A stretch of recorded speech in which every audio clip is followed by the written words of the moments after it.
Chapter 13:24. The officials were confused. Li Longji stared at the newcomer. He knew him, Luo Bin, a eunuch who had been with him for a long time. He was now in charge of the emergency messaging between the Zhong family and the Wang family. As long as a telegram was sent to Luo Bin's department, it would be delivered to him whether he was sleeping or sleeping. Even if he was sick, as long as he was awake, the message would be delivered to him. What did he mean by saying that the 6 Zhao had submitted? The 6 Zhao didn't submit? Where did he get the news? Obviously, it wasn't something that Xiao Bao and Cuckoo could send.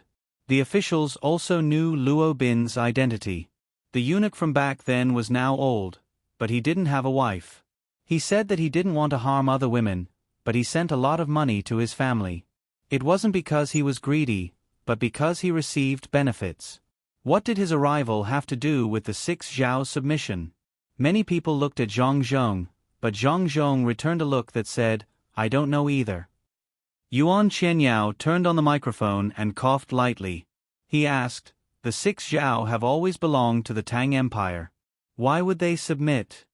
Luo Bin looked at Yuan Qianyao, then at His Majesty. Seeing that His Majesty nodded, he wanted to shout at the top of his lungs. Suddenly, he reacted and ran to the nearest official, picked up the microphone on the table, and turned it on. "Your Majesty, it's true that the 6 Zhao have always belonged to the Tang Empire, but the 6 Zhao have their own territories. Although there are hostages in the capital, they resist the Tang Empire's orders. They don't pay taxes and only pay tributes. The value of their rewards is always more than the tributes they pay. Now, the people left behind by Xiao Bao and Cuckoo in Kuan province are helping them to send secret messages to the hostages in the capital. The hostages will write the submission letters on their behalf. Before I came, I went to find the 6 Zhao's hostages and waited for them to finish writing the submission letters before coming." Luo Bin raised his hand and shook the few submissions he was holding. The officials, including Li Longji, understood a little, but more were still puzzled. Xiao Bao and Cuckoo's last telegram said that they had left Yi province for Kuan province. They had probably arrived there, but they didn't understand the meaning of asking them to write another submission letter. "What else did the telegram say?" Li Longji asked. "Replying to Your Majesty, it also said that when we saw the telegram, Xiao Bao and Cuckoo had already gone deep into the Indian region and were cooperating with our army on 3 fronts. We hope that the imperial court will take good care of the migration of the 6 Zhao people." Luo Bin replied respectfully. Zhang Zhong suddenly understood and said, "Xiao Bao and Cuckoo went to Yuzhou and left after seeing the people of the 6 Zhao. Did they leave some people behind?" "Yes, it was mentioned in the telegram." Luo Bin nodded towards where Zhang Zhong was and gave him a big smile. As for whether Zhang Zhong could see him from so far away, he didn't care.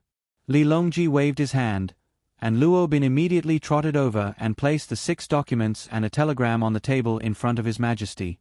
Li Longji waved his hand again and waited for Luo Bin to retreat to the side. He picked up the telegram and looked at it. He nodded as he looked at it, and a smile appeared on his face. He then looked at the 6 submissions, and the contents were basically the same. It said that the great Tang had obtained the power of the heavens and was willing to lead its own tribes to submit. Li Longji put down the submissions and said to the anxiously waiting officials, "We will tell you all about the situation. It's like this. Xiao Bao and Cuckoo left Yizhou to scare Zhenla. But before they reached Kuan province, Zhenla was really scared and thought that they were going to continue south. Thus, he sent an envoy to hurry and send someone to the Annan Protectorate. Yes, Zhenla was very anxious. They didn't care about the large number of troops stationed in the Protectorate, but they didn't dare to be unafraid of the 12,000 people led by Xiao Bao and Cuckoo. As for why, I believe all of you should know, he. Li Longji then explained the situation of Zhenla in detail. He. The officials also laughed. Of course, they knew that the combat power of the 10,000 people was not something that the tens of thousands of permanent border soldiers could compare to. Especially when their commander was Cuckoo. When they went to fight Tubo, they were temporarily recruited. Now, they had undergone many years of training. They could easily crush a small country like Zhenla. Even if it was the 100,000 regular soldiers on their side, they wouldn't dare to fight against the 10,000 personal guards of the two of them. They weren't even on the same level.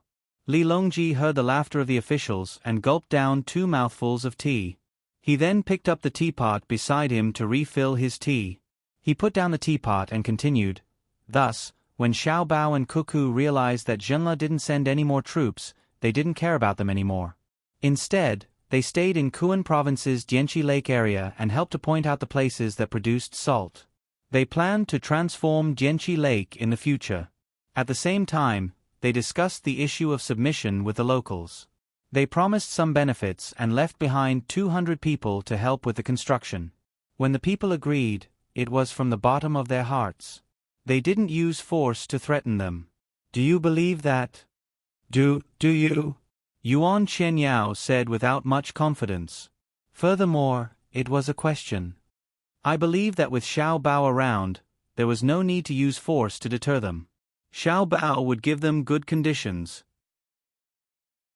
After that, the two of them continued to head north. When they passed by a few other places, they reached an agreement with a local person who was proficient in the affairs of the great Tang. This person was jointly sent by the other few Zhao.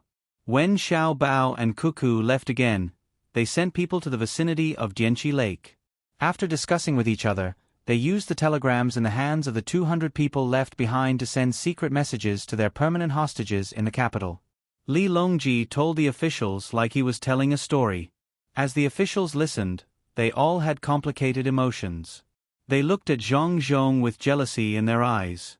Wang Bei, in particular, was full of criticism. Wherever they went, it was peaceful. When they wandered around the Great Tang, everywhere they went, the local development would definitely speed up. When they wandered around the border, all the mountain people and barbarians would submit to them. What others could not handle, they would not have a problem when they arrived. It was the same for Lu Zhou. Back then, he thought that Zhang Zhong was powerful, but he was deceived. The real powerful ones were Xiao Bao and Cuckoo. At that time, they were still very young. They solved the problem of the mountain people in Lu Zhou. Now, they had become Lu Zhou's wolf army that supported his family. Later on, they developed well in Shu Province. When they were sent to Wing Province, many officials, including himself, thought that Zhang Zhong was sent to work. In the end, not only did they complete the logistics preparations for the frontline battle, but they also personally went to battle and won. The local villages in Wing Province were also changed by them. It was also from then on that many people found out that Xiao Bao and Cuckoo were powerful. Later on, they went to Buxin County and arranged for others to go there. All the people in the surrounding counties were dealt with, including the Japanese. From then on, the Great Tang had the Chaoyang operation. After a series of exchanges of interests, they were arranged to the northern area of Hebei Province to manage Jili Province. The ethnic situation there was complicated, and the relationship between the surrounding countries was complicated. There were many mountains, the land was barren, the population was small, and it was cold and bitter near the sea. However, such a place could not stop their rise. They gathered a large number of people in the surrounding area, suppressed all the local ethnic groups, opened ports, engaged in seawater farming, and conveniently cheated Xinluo, making countless resources there suddenly valuable. They also sent troops to distant places to bring back many seeds. They controlled the entire northern area of Hebei Province. If they wanted to rebel, the Great Tang had no soldiers to fight against them. The winter there was too cold. Now, they went to Yi Province casually. Zhenle bent down and watched the other side take away the envoy he had sent out from the royal city. Not only did he not dare to retaliate, but he also came to ask for punishment. He borrowed the 6 edicts and submitted the letter of surrender. Zhang Zhong, how did you give birth to a child? We are both ministers, but why do people always think that I am inferior to you? Is it because you are capable? Isn't it because your son and daughter-in-law are there? What else do you have except for giving birth? After criticizing for a while, Wang Bei looked at Zhang Zhong with eyes full of resentment. Other people also had mixed feelings. They could not find an excuse to restrict Zhang Xiaobao and Wang Wan. They were good at political struggles in the imperial court and supported the imperial power. At the same time, they were constantly making plans for the benefit of the people. They were also good at expanding the territory and stabilizing the border. They were also very thorough in the study of science and medicine. If such people wanted to find a fault to impeach, the result would be miserable. Even if His Majesty did not say anything, Zhang Xiaobao and Wang family would withdraw the benefits of this person, and the impeacher would inevitably be isolated. What kind of situation would it be to be isolated in the officialdom? The impeacher could ignore the benefits of Zhang Xiaobao and Wang family, but other people could know the attitude of Xiaobao and Cuckoo through the withdrawal of this benefit. It was too terrible. If one was isolated among colleagues, one's subordinates would naturally be isolated. Who would dare to follow one's lead? You are an official of the capital, but you have offended Xiaobao and Cuckoo. If local officials like us continue to follow them, we will end up in the same situation as what happened to Luzhou's provincial governor, Su Mingyang. There are countless delicacies in the city, but we can't eat a single grain of rice at home, and the people will refuse to sell to us. Everyone was thinking about their own matters. For a moment, Hanyuan Palace was quiet. The newly promoted people to participate in the morning court finally felt the power of Xiaobao and Cuckoo. They were thousands of miles away, but their influence on the imperial court was so great. Life was like this, and there were no regrets. Li Longji sat on the throne and slowly tasted his tea. The new tea that had just been delivered for more than a month, Westlake Longjing, was named by Xiaobao. It was not considered a tribute. It was just that the people of Xiaobao and Cuckoo's families would send tea when they had it. If it was not a good year, it would not be available. It was not a rule that tributes had to be sent every year. At the same time, it had to reach the best standard. If that was the case, he would not be able to drink good tea. If the year was not good and the tributes did not produce good tea, the person who sent the tributes would be punished. Therefore, the tributes were usually not the best. Xiaobao was right. There was no need for tributes. If the weather was good this year and there were good things, they could send them over if they were willing to. If there was not or did not want to send them next year, they would not have to send them. They would always be able to enjoy good things. The Longjing tea that he was drinking now was sent by the logistics of Xiao Bei's precious candy house. It was said that it was for Uncle Emperor to drink good tea. He did not know how much hardship the little fellows had suffered following Xiaobao and Cuckoo on the long journey. As Li Longji drank his tea, he thought of Xiao Bei and the others. The corners of his mouth unconsciously curled up, and there was a trace of longing in his expression. As for the silence in Hanyuan Palace, Li Longji did not care. It would be fine in a while. If there was a delay, he could just postpone the movie. After a while, Zhang Zhong broke the silence of the morning court. Your Majesty, this subject would like to know, what is the difference between this time submission and the previous submission?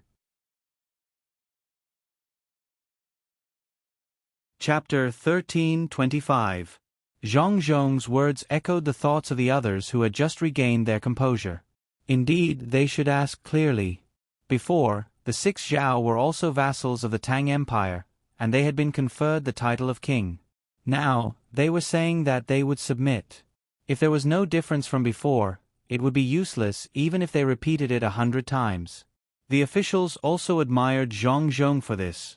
Zhang Zhong did not suppress the doubts in his heart just because the people who sent the letters of submission were his relatives. Instead, he treated it as a very important matter to ask. If the letters of submission sent by the six Zhao were the same as before, wouldn't Xiaobao and Cuckoo lose a lot of face? Li Longji also admired Zhang Zhong's character. Facing the questioning eyes of the officials, he casually said, "It's a little different. In the past, they were called subjects, sent tributes, and returned with more rewards. Now, they don't mention subjects, only submission. Besides the kings of the six Zhao, the other important people in charge will be coming to the Tang Empire."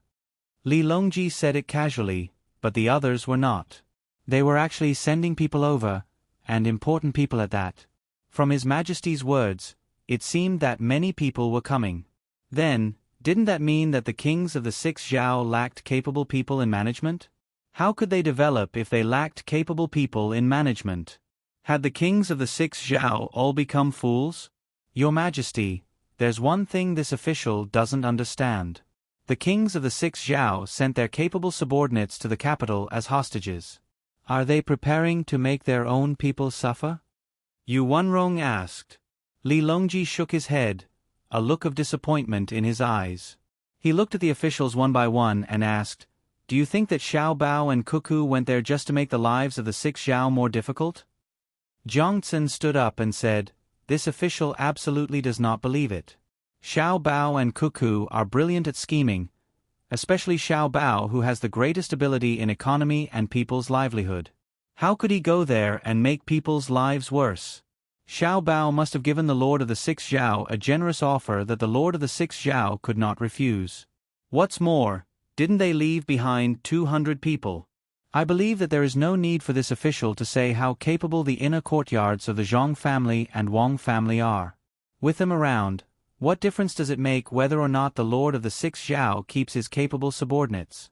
200 people are enough to support the administration of the entire 6 Zhao region, and it might even be a waste.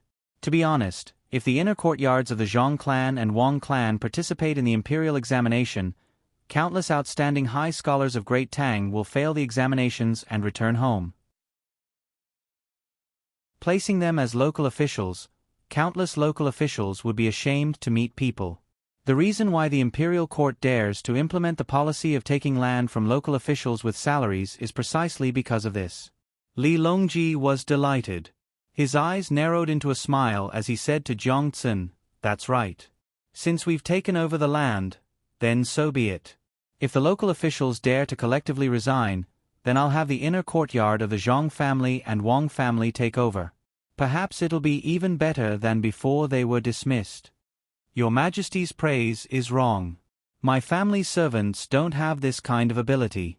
I'm afraid. Zhong Zhong hurriedly explained. After more than a decade of teaching and nurturing, do you think I don't know what they're capable of? Even before that, when you were appointed as the provincial governor of Luzhou, you didn't train so many people, right? Your family's inner courtyard is already supporting Luzhou's administration and military affairs. Am I wrong? Li Longji said bluntly, not giving Zhong Zhong a chance to explain himself. For a moment, Zhong Zhong did not know how to respond. Gao Lisher agreed with Li Longji and said, "Later on, we found out that during the disaster relief, Xiao Bao and Cuckoo were the ones who gave the orders. The two of them arranged the resources and manpower in an orderly manner. Unfortunately, apart from them, we can't find another child like them in Great Tang. It's just a fluke." Zhong Zhong could not find anything else to say. As for whether it's a fluke or not, we'll know by looking at the 6 Zhao's submission. I'll continue to tell you. Apart from the capable subordinates of the 6 Zhao's master, there are also children under the age of 14, most of them are elderly, and unmarried women. Those who stay behind are experienced old men, strong young men, and married women. They're staying behind to build the place. It's written in the letter of submission that they only brought a small amount of food with them. They've already set off and passed through Yi province. From there, they'll come to the capital to let me take a look at them before we make other arrangements. They don't have money, and they can't offer anything else in exchange. We'll have to arrange for their food, clothing, shelter, and transportation along the way. Also, they'll have to receive medical treatment. The people who stay behind by Xiao Bao and Cuckoo sent a message saying that they'll take care of all the expenses. However, I don't think that's a good idea. Xiao Bao and Cuckoo have done enough. I'll pay for it. Now, I'll need you to make the arrangements. Li Longji explained the specific actions of the 6 Zhao submission and then swept his gaze over the crowd with a meaningful smile. The officials were all dumbfounded. Even Zhong Zhong knew that Xiao Bao and Cuckoo were powerful, but they had never imagined that they were this powerful. In just 2 days, they'd passed by, and all the people from the 6 Zhao, including the unmarried women and future children, had migrated to the Great Tang. This truly was submission. This was true submission. Apart from a few strong young men to work and women to accompany and do housework, the entire tribe had come? What had the two of them been doing there? Yes, their army of more than 10,000 people was strong enough, but could they just stroll around and cause all the surrounding countries and tribes to kneel down? Wasn't their strength boundless? Li Longji liked to see the surprised expressions of his officials. He felt very satisfied. Usually, when he protected Xiao Bao and Cuckoo, there would always be people who didn't show it on the surface but were unconvinced. Now, were they convinced? This was called ability. All of them were surprised because they didn't think they could do it. Now, Xiao Bao and Cuckoo had done it. Next time, if anyone was unconvinced, he would send them to a remote tribe that had not yet submitted. I don't need you to go over a few days to solve the problem and make them submit. I'll give you half a year to see if you can do it. If you can do it in half a year, I'll protect you when you come back. If you can't do it, you can continue to stay there. I don't need you to hang around in front of me. Who wants to take charge of this? Now, give me a plan and budget. I'll listen to it, Li Longji said calmly. The officials were silent. Zhang Zhong hesitated for a moment and reached for the microphone. Before he could touch it, His Majesty's voice sounded, Yongqing, take care of the Ministry of Works. I don't need you for other things. Zhang Zhong retracted his hand and sat there obediently. Speak. It's time to need you all. Who can tell me a plan and how much budget is needed? I'll pay. Li Longji continued to press. Your Majesty, there's not enough time. Why don't we discuss it in a few days? We can make arrangements after that. An official sitting in a lower position felt that His Majesty was forcing them, so he mustered up his courage to speak. Li Longji sneered and said, Not enough time? Do you dare to say this in front of Xiao Bao and Cuckoo? When I asked the two of them for a plan, I never received such an answer. They always immediately came up with a plan for me. Moreover, it was a complete set of plans. Li Shi knows best. As long as Xiao Bao and Cuckoo are by my side, regardless of whether it's me, Li Shi, the Empress, or concubine Hui who ask, have they ever hesitated? Yongqing, what about when you ask? Replying to Your Majesty, this subject doesn't need to ask. Xiao Bao and Cuckoo only need to look at this subject's complexion and ask the servants about this subject's general itinerary and the people I've met today. They will know why this subject is distressed, so they will tell this subject how to deal with it.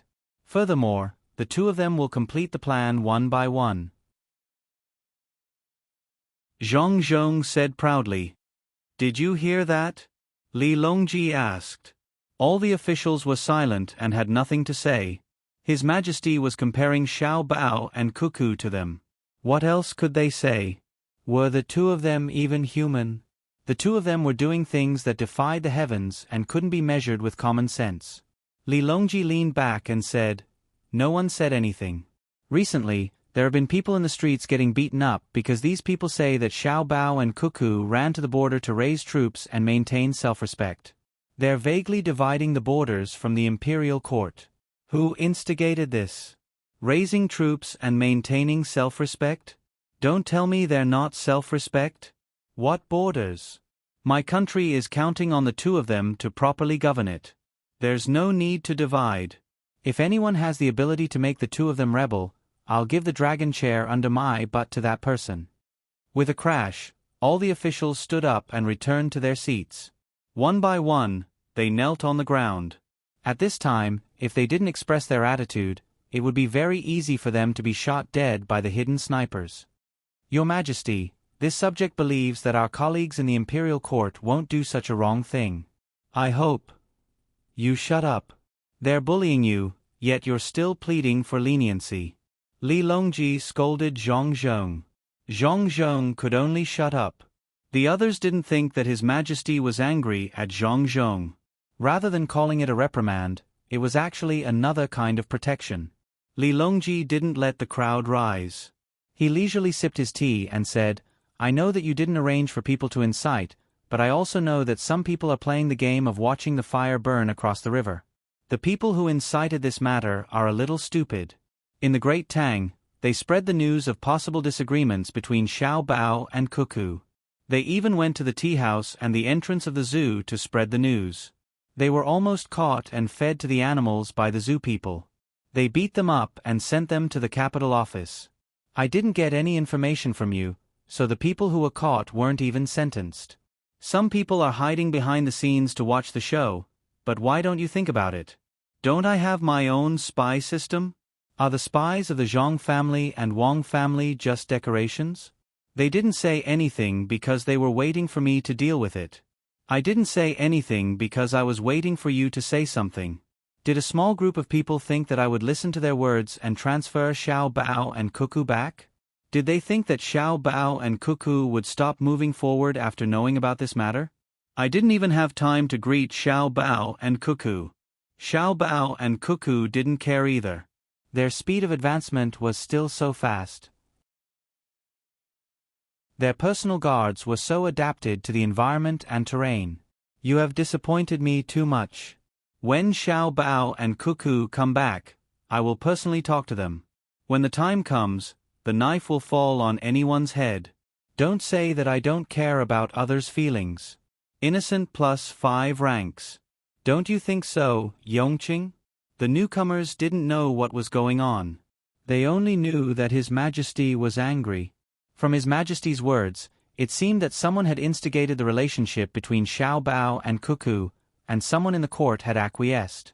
But the result was obviously different from what those people had expected.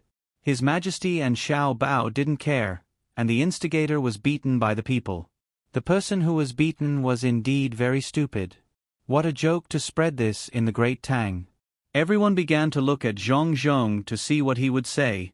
Just as His Majesty said, His Majesty's intelligence department knew, so the spies of the Zhang family and Wang family could not know.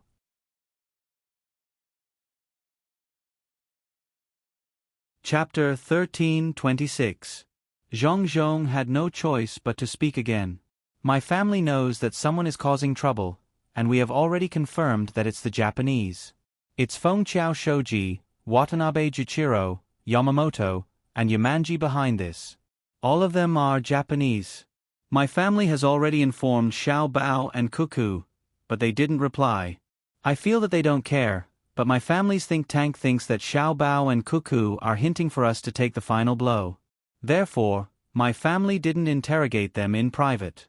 Instead, we left them be and let more Japanese show their faces.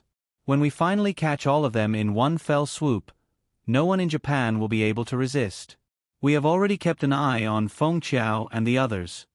After Zhong finished speaking, he paused for a moment before adding, as for why my colleagues didn't do anything, perhaps they thought the same as my family's think tank. Did you hear that?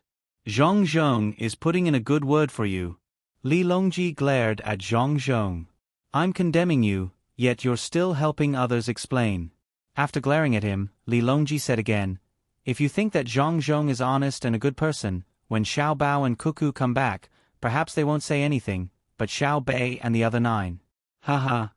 Your Majesty, you can't scare me. I do know about this matter, but I don't want to interfere. It's not that I have a problem with the Zhang family and the Wang family, but I feel that it's a good thing to have a different opinion occasionally. This means that our dynasty is still in turmoil and might not be as stable as it seems. Small problems from time to time can remind us to continue working hard. Yuan Qianyao, who wasn't young anymore, spoke up. He wasn't putting on an act. He was really worried about Xiao Bei and the other 9. This was because he had a few children at home. Their usual benefits were provided by Darling Candy House. If Xiao Bei and the other 9 came back and heard about this matter, the children would impulsively stop the benefits. That would be a huge blow to the children at home. Yuan Qianyao already understood that a child's heart was very fragile and tenacious. They were tenacious in the face of disaster, but in times of peace, a child's heart couldn't withstand such an impact. Once the benefits from the precious candy house were stopped, the other ministers' benefits didn't stop. The children would lose their playmates. Xiao Bei and the others were originally 4 people. Why did Xiao Bao and Cuckoo find another 5 people for them? Other than the political purpose, it was to let them have someone to play with. Moreover, when they went out, they would always be in contact with the local children. She was worried that Xiao Bei and the others would not interact with their peers. Even adults were afraid of loneliness, let alone children. If Xiao Bao and Cuckoo were angry, he could communicate with them. All he had to do was talk things out. If Xiao Bei and the others were angry, how could he communicate with them? Children can be unreasonable sometimes. As soon as Yuan Qianyao, who was on tenterhooks, finished speaking, Wang Bei immediately followed suit. He still remembered that after hearing about his family's benefits, Xiao Bei and the others had specially provided a portion of benefits for his daughter-in-law because she had a child. Nutrition and supporting measures were also included. If he didn't say anything, when Xiao Bei and the others came back and found out about this matter, they would report it in the Precious Candy House's storytelling newspaper. How could he live? Wang Bei could imagine Xiao Bei and the others first saying that he had attacked their father and then stopped the benefits.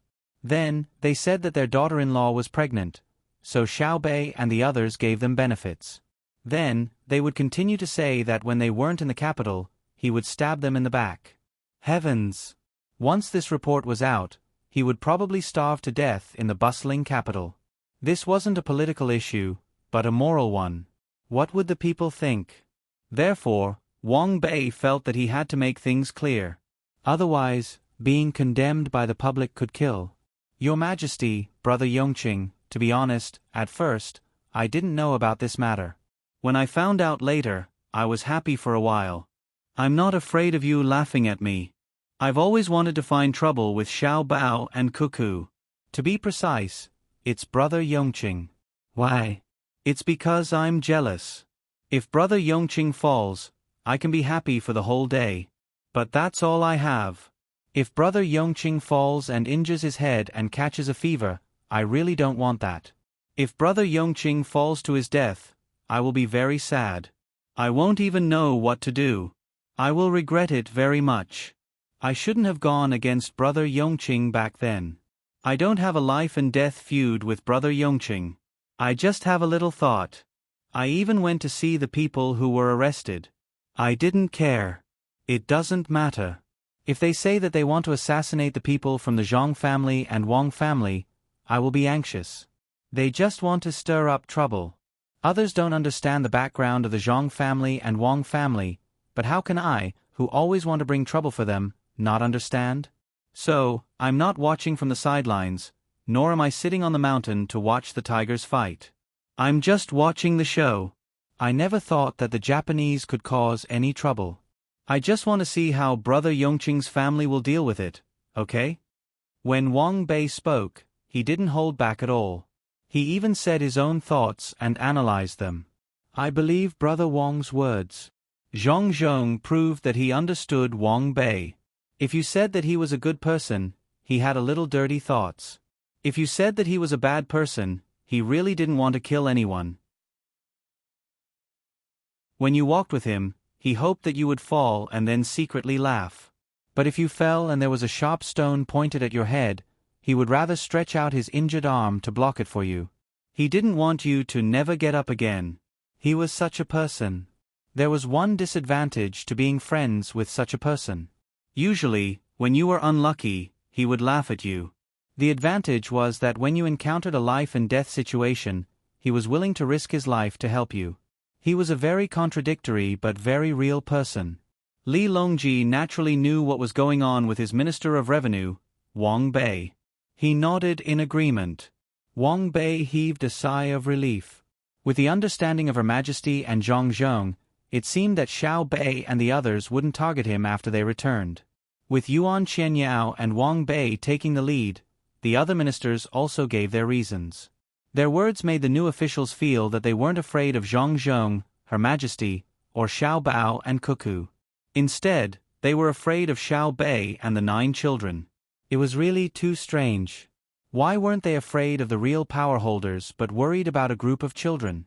After thinking about it carefully, some of the newcomers understood. They could communicate with the adults. At most, they would just admit their mistakes. However, they couldn't communicate with the children. Children with huge power and authority were the most frightening. Li Longji watched coldly as his subjects expressed their opinions one by one. As he watched, he began to laugh. He pointed at them and scolded, "A group of cowards. Look at you now. Do you still look like ministers? A group of cute Xiao Bao babies scared you to this extent. It seems that I didn't do anything wrong. I gave Xiao Bei and the others a lot of power. They are still a deterrent to the great Tang's officials. Innocent plus 5 levels. That's right. No matter how smart the officials are or how much evidence they destroy, as long as they are caught by Xiao Bei and the others, they won't have a good ending. Your Majesty is wise. The ministers all said in unison. That's right. I'm indeed very wise. Since the Yongqing family already has a plan, you can't leak it out. Otherwise, it won't be as dirty as the court. Xiao Bao and Cuckoo will think that you are betraying the country. That way, it won't be Xiao Bei and the others who will do it. If you really challenge the political stability of the Great Tang and force Xiao Bao and Cuckoo to do it personally, you should understand that I can't protect you. Even if the Crown Prince made the same mistake and caused Xiao Bao and Cuckoo to be unable to tolerate it, I can only watch. Li Longji's expression was solemn as he spoke. He wasn't trying to scare them. He knew that Xiao Bao and Cuckoo had a bottom line, and as a citizen of the Great Tang, if they didn't touch this bottom line, everything could be discussed. Xiao Bao and the others would leave a line. If they touched it, there was no turning back. The ministers didn't speak, but from their expressions, it was clear that they were also serious. They weren't afraid of Xiao Bao and Cuckoo, but as citizens of the Great Tang, they had their own code of conduct and morals. Continue to the next topic. Li Longji felt that this matter had basically been resolved. As for who would be responsible for welcoming the 6 Zhao, there was no need for the court to worry about it. He had deliberately asked earlier to let the ministers know the gap between them and Xiao Bao and Cuckoo, so that they wouldn't always be unconvinced. For Li Longji, it was fine if they were unconvinced, but they had to show their true ability. Just saying that they were unconvinced was not enough. Who didn't know how to retreat in the face of a little difficulty and advance in the face of benefits. He didn't need those kinds of people who could follow him around and flatter him when they had nothing to do. When it came to crucial moments, he needed people like Xiao Bao and Cuckoo. If he really wanted people who could make him feel comfortable, Xiao Bei and the others were more suitable. Who would dare to steal food from him when flattering him? Xiao Bei and the others could fight over a piece of meat, and in the end, no matter who ate it, everyone would be happy. He had the ability to deal with natural disasters as soon as possible, and when his life was at stake, he could take advantage of the disaster to rebuild. No setback was a problem, and he would become stronger when facing a strong opponent. But in all of the Great Tang, only Xiao Bao and Cuckoo had this ability. It was especially relaxing when he was with them, as if none of the problems were problems. The two of them even had time to joke around, and Xiao Bao could even find time to cook. When would the Great Tang have more people like Xiao Bao and Cuckoo? They didn't need to be half as good, just half as good. Your Majesty, this subject intends to build dams on the rivers around the capital this year to generate electricity. The Ministry of Works has recently developed a generator that can be used in rivers with low flow. If electricity can be used, many specialized products will appear accordingly. For example, there's a process called electroplating. There's also the decomposition of oxygen and hydrogen. The airships that the Ministry of Works built some time ago are much faster than hot air balloons, and they're filled with hydrogen. Oxygen can be used for welding, and there's also the medical aspect. The current production capacity is very low, and welding doesn't use oxygen, so the results are much worse. When it came to serious matters, Zhang Zhong spoke first. Oh, I've used oxygen before. The weather wasn't good a few days ago, and it was stuffy. I caught a cold, and my stomach wasn't feeling well either. In the end, I couldn't breathe after eating, so someone gave me an oxygen bottle. It was very comfortable, and I wanted to use it continuously, but the doctor said that I can't. If I use it for too long, my body won't be able to adapt to the lack of oxygen. Li Longji proved that he had agreed. Your Majesty, this subject wishes to build a city in the extreme north to station our Great Tang's people. It can withstand the cold and fend off external enemies. Someone found an opportunity to interrupt. Li Longji frowned and looked over. No, what city? In the future, I won't build outer cities, only houses.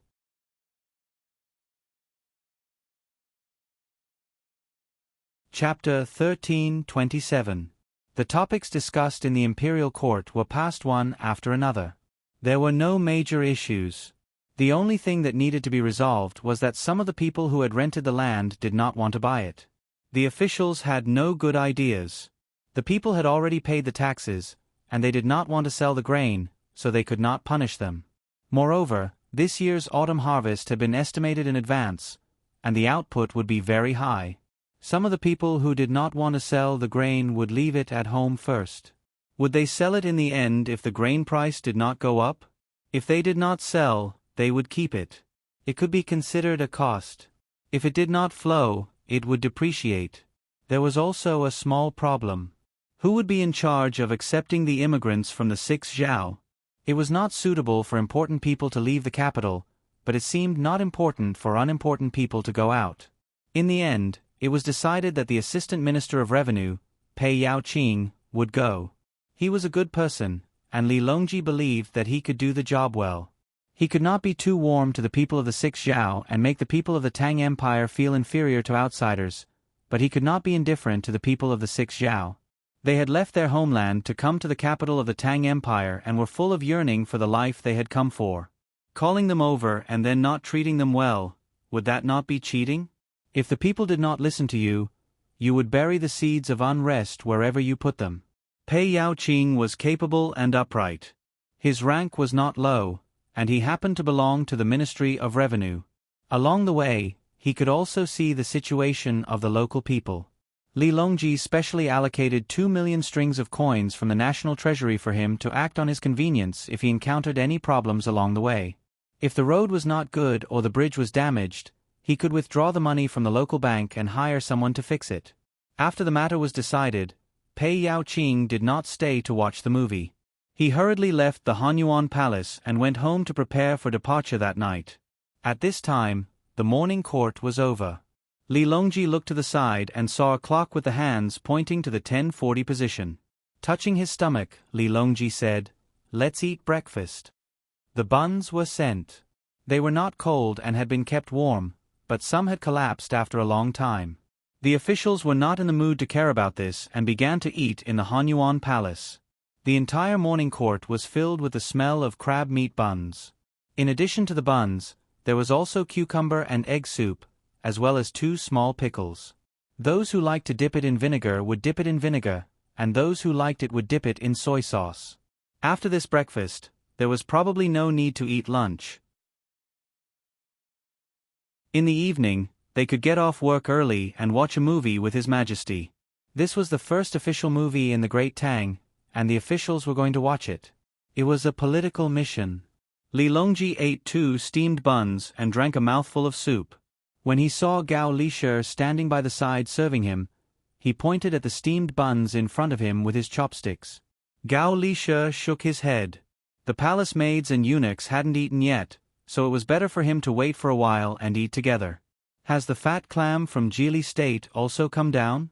In a few days, the hairy crabs in Lake Tai can also be eaten. Are the lotus flowers in Hongzhou's West Lake blooming with green leaves or budding? Li Longji seemed to be asking Gao Lisher, but at the same time, he seemed to be muttering to himself. However, he did not turn off the microphone, so the ministers below could hear him clearly. They lowered their heads and continued eating, pretending that they did not hear him. Gao Lisher helped Li Longji add another spoonful of soup and said, "Your Majesty, many of the animals that were sent to the zoo in the capital this year have adapted and are very lively. 2 pandas have given birth. Why don't we go and have a look tomorrow? It's said that you can always see mirages in Panglai near Dengzhou in Hunan province. It's a good place to fish." Li Longji ignored the zoo. "Your Majesty is right. Many species of sea fish can be seen there. A few days ago, a group of sea fish were found in the artificial salt lake beside the capital to test. Unfortunately, they all died. It was too salty and the fish could not stand it. However, there are no reefs on the artificial beach there. The weather is just right now. Why don't we go and have a look tomorrow?" Gao Lisher went along with Li Longji's words and talked about the artificial saltwater lake. It was a very big project. If the capital suddenly ran out of salt, they could take out the water and boil it. The capital would immediately stabilize and have enough food to eat. Li Longji nodded. Speaking of salt, it's more convenient to dry it. The output of salt at the estuary of the Yangtze River is relatively low. The river water is not so salty. The Yangtze River's swordfish have to be desalinated when they swim upstream from the sea. I still remember that Xiao Bei and the others encountered danger on their way to Xuanyang. Later on, Xiao Bao came up with an idea to specialize in processing all kinds of things. Moreover, there's a section of the railway there. I really want to see how prosperous it is. The fish in Panglai Lake is also delicious. You can even climb Mount Lu behind it. Your Majesty, speaking of scenery, the hot springs in Gyeonggi Province are also very good. When the weather is hot, soak in the hot water and relax. It's good for the body. Gao Lisha mentioned another fun place. Li Longji sighed and said, Okay, I won't be going on a trip. If only Xiao Bao and Cuckoo were here. They could always find a good excuse for me to go on a trip to various places. After Li Longji said that he would eat, his subordinates also breathed a sigh of relief. It was good that he didn't go out, otherwise he would delay things. Moreover, the most important thing was who would accompany him. If Xiao Bao and Cuckoo were here, they could really take His Majesty to other places to play. After all, they didn't have a proper place to be officials. Zhang Xiaobao and Wang Wan, who were missed by Li Longji who wanted to go on a trip, had already contacted the locals. With the help of the translators, everyone could communicate. There were not many locals living in the periphery, only about 130 people. They were dark and thin, and all of them looked at the approaching Tang people with vigilant eyes. They already knew that the Tang people had weapons that didn't look as powerful as spears, which could kill people from a long distance. At the same time, they also knew that the Tang people had good things. Someone in charge, come here. Zhang Xiaobao saw that the other party didn't have a weapon and shouted. The translators also shouted. A person walked out from the crowd. His hair and beard were very long, and they were stuck together in strands. No one knew how long it had been since he last washed. It had just rained, so it was convenient to stand in the rain and wash. How lazy, Zhang Xiaobao commented. Then he said to the other party, My name is Zhang Xiaobao. I'm a good person. What's wrong with your eyes? I haven't translated yet. I can understand you. My name is Duo Lake Duo. Alright, Duo is enough. How can you speak our language? Zhang Xiaobao knew why the other party had such an expression when he said that he was a good person. Was he really that bad? Even people thousands of li away had heard of him? His reputation was spread far and wide. Wang Wan didn't say anything. She pursed her lips and smiled. Xiao Bei and the others also smiled like little foxes who had secretly eaten chicken. They were smiling like thieves. Duo had been sizing up the group of people in front of him. When he found that none of them looked fierce, and there was no ridicule in their eyes, he relaxed a little and replied, In the past, I saved your people. No, I was saved by your people. In a mountain very far away, I was bitten by a snake and fell ill. I met a Tang merchant passing by and was saved. I followed the group for a period of time and learned your language.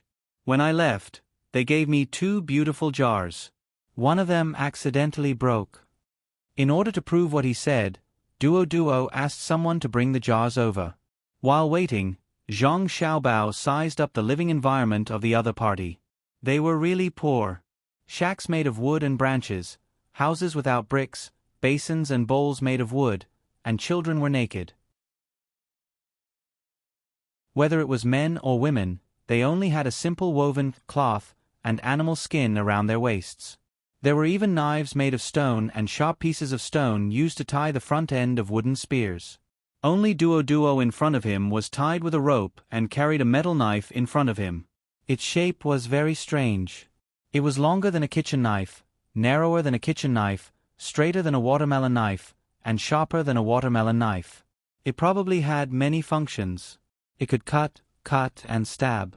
However, judging from the color, the quality of the knife was not very good. It was unlike the current Tang Dynasty, where a random family had several knives and metal pots. It was not like in the past where 2 or 3 families used one knife. This showed that the living standards of the Tang Dynasty people had improved. Zhang Xiaobao thought and felt proud. He felt that he had contributed a lot. After sizing up the other party and being sized up by the other party, the people who went to get the things came back with 2 jars each. When Zhang Xiaobao saw the jars, he felt that the Tang people who had saved Duo were evil and did not have good intentions. 1 jar could weigh 30 catties. The pottery ones weighed about 20 to 60 catties. It was not easy to carry. He really did not know how Duo had brought 2 jars back. The 2 jars were filled with things. One was meat jerky, and the other was whip? A dried animal penis? Indeed, one of the jars was missing a corner. It did not look very harmonious, and there was a whip in it. Zhang Xiaobao walked forward and touched the gap. He said, "Actually, you can add jars, and bowls. Unfortunately, you don't know how to do this. Your Tang Dynasty jars are all good when they are broken?" Duo asked with yearning. Zhang Xiaobao shook his head. "Who has the time? If they are broken, just throw them away. In the past they were easy to produce. No one will spend money to add them. It is not worth it, unless they have been used for hundreds of years and are reluctant to throw them away." Duo listened and looked forward to it. He even turned his head and translated to his people. So his people's eyes lit up. They looked expectantly at the people who suddenly appeared. Xiaobao was embarrassed by the stare and quickly said to Duo, "I can lend you a batch of ceramic utensils. To be honest, I don't have a lot. They're all made of metal, just like your knife, but better." Lend. What if they are broken? Duo wanted to lend, but he had his own worries. If they are broken, just throw them away. Even if there is a hole as big as a grain of wheat on the bowl, you don't have to give them to me. It is easy for children to cut their mouths when eating. Zhang Xiaobao measured the size of a grain of wheat. Duo was surprised and followed suit. Then he lowered his head and sighed. Obviously, he understood that his people were not as good as the Tang people. For him, if he had a beautiful bowl, he would still use it even if it was broken. It was very precious, but the Tang people threw it away. He translated it to his clansmen, and they all cheered as they looked at Zhang Xiaobao, their faces filled with enthusiasm. They are a group of honest people. They are welcome to give benefits. Zhang Xiaobao thought and waved his hand. Someone immediately brought the things over. Zhang Xiaobao took a bowl with golden flowers. After hesitating, he handed it to Duo and said, "I will lend you this, but I need your help."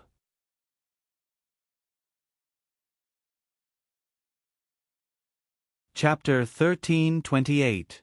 As the leader of this small group, Duo had only seen a beautiful bowl once. When the tribes held a grand Buddhist meeting, he participated. The small golden bowl was displayed. At that time, it shone brightly under the sunlight. The whole bowl was golden, and the pattern on it made people not dare to look directly at it. The bowl in his hand at this time was different from the one he saw at that time. It was not completely made of gold, but a kind of porcelain of the Tang Dynasty. There were red, yellow, and green flowers on it, and a special white background. It felt cool in his hand. When he touched it, the white part was delicate and smooth, and the part with the pattern was prominent. No matter how he looked at it, it did not look like something used to eat. It was placed in the most important place in the house for others to see. Duo looked at the bowl in his hand and then looked at the other bowls and plates that were not sent over. They were the same kind as the one in his hand, so he could not help but swallow his saliva. He asked Zhang Xiaobao with uncertainty, Are you really giving it to us?" "Yes, it's just food. It's easy to break after a long journey. You can keep it. We still have some, and the rest will be solid iron bowls." Zhang Xiaobao was really hesitant. It was not that he was reluctant to give it to Duo. The bowls used at home were very beautiful. He was worried that if he gave it to Duo would be remembered by others. If that was the case, giving something to others would harm them. Duo did not think about this for a while. He carefully put the bowl in his hand in the arms of the person next to him, picked up a plate, and stroked the pattern with his hand. Xiao Bei said, "This is the peony fighting beauty pattern. They are red peony, yellow peony, and white peony. In the Tang Dynasty, it is worth more than 30 strings of coins. You can buy a lot of salt. If you eat as much as you want, it will be enough for you to eat for 20 years. Xiao Bei now learned to use salt to show the value of things. Who asked the local people to lack salt, saying that money was not intuitive enough. Duodwa's hand trembled and he almost threw the plate to the ground. He did not doubt the words of the little girl next to him. The plate was really beautiful. Behind him, a young man came over and said a few words to Duo. Duo listened, took a deep breath, put the plate back, and said to Zhang Xiaobao, "We only need 2 bowls." Zhang Xiaobao heard some of the content. That person asked Duo what was going on, and Duo told him that it was a gift from the great Tang and that it could be used to eat. That person was very happy and said that they had good things. Even the king of the tribe would feel that they had a high status. Duo thought about what Zhang Xiaobao was worried about and decided not to take so many things. He only kept 2 bowls. If people didn't care about him and forced him to take them, he would keep them as treasures. If people threatened him, he would give them to them. He then turned his head and spoke to the people on his side. His meaning was that the item was too expensive, and they were unable to pay for it. They could only leave behind 2 bowls and help the great Tang. His people couldn't understand the language of the great Tang, so they all believed it to be true. No one objected to the offer of help. In their eyes, the 2 bowls were very precious.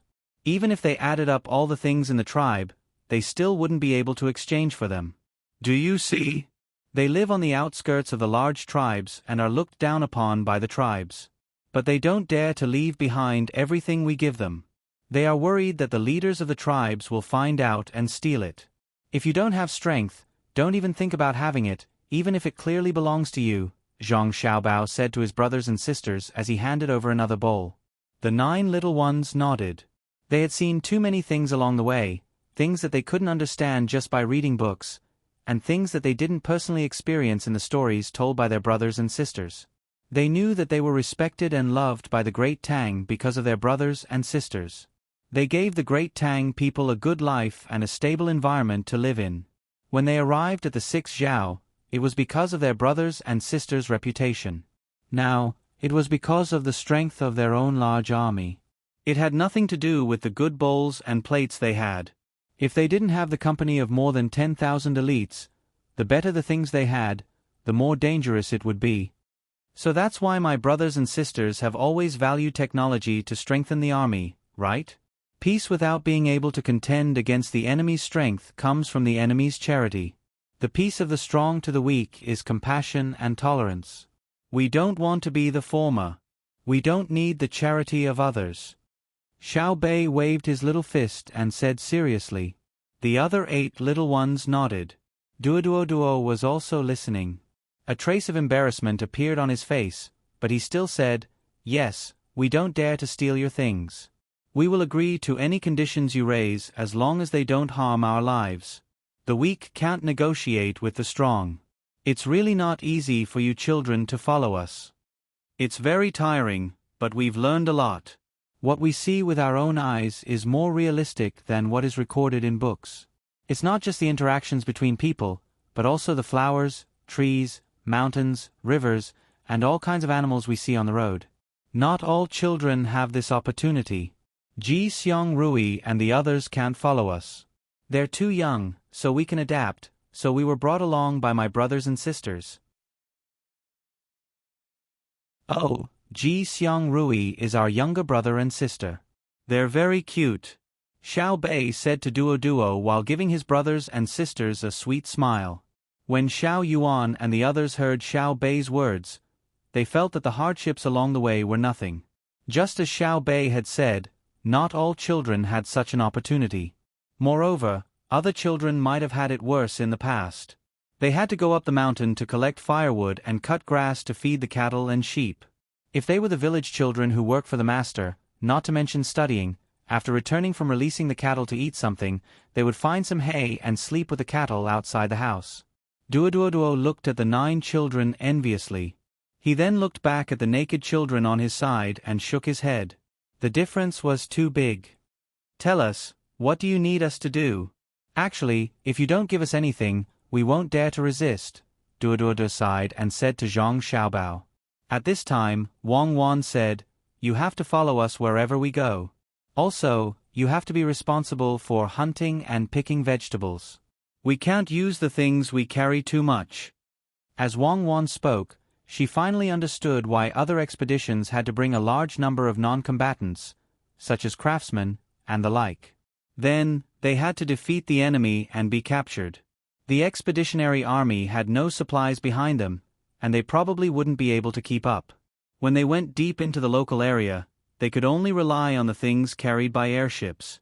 It would be great if they had a group of long-range heavy transport aircraft. Countries without such tools couldn't fight long-range wars. They could take advantage of the good weather to hold on for food, but what about ammunition? It was no wonder that when aircraft carriers and heavy transport aircraft came out, the surrounding small countries were nervous. Wang Wan thought for a moment. When she was done, Duo didn't respond.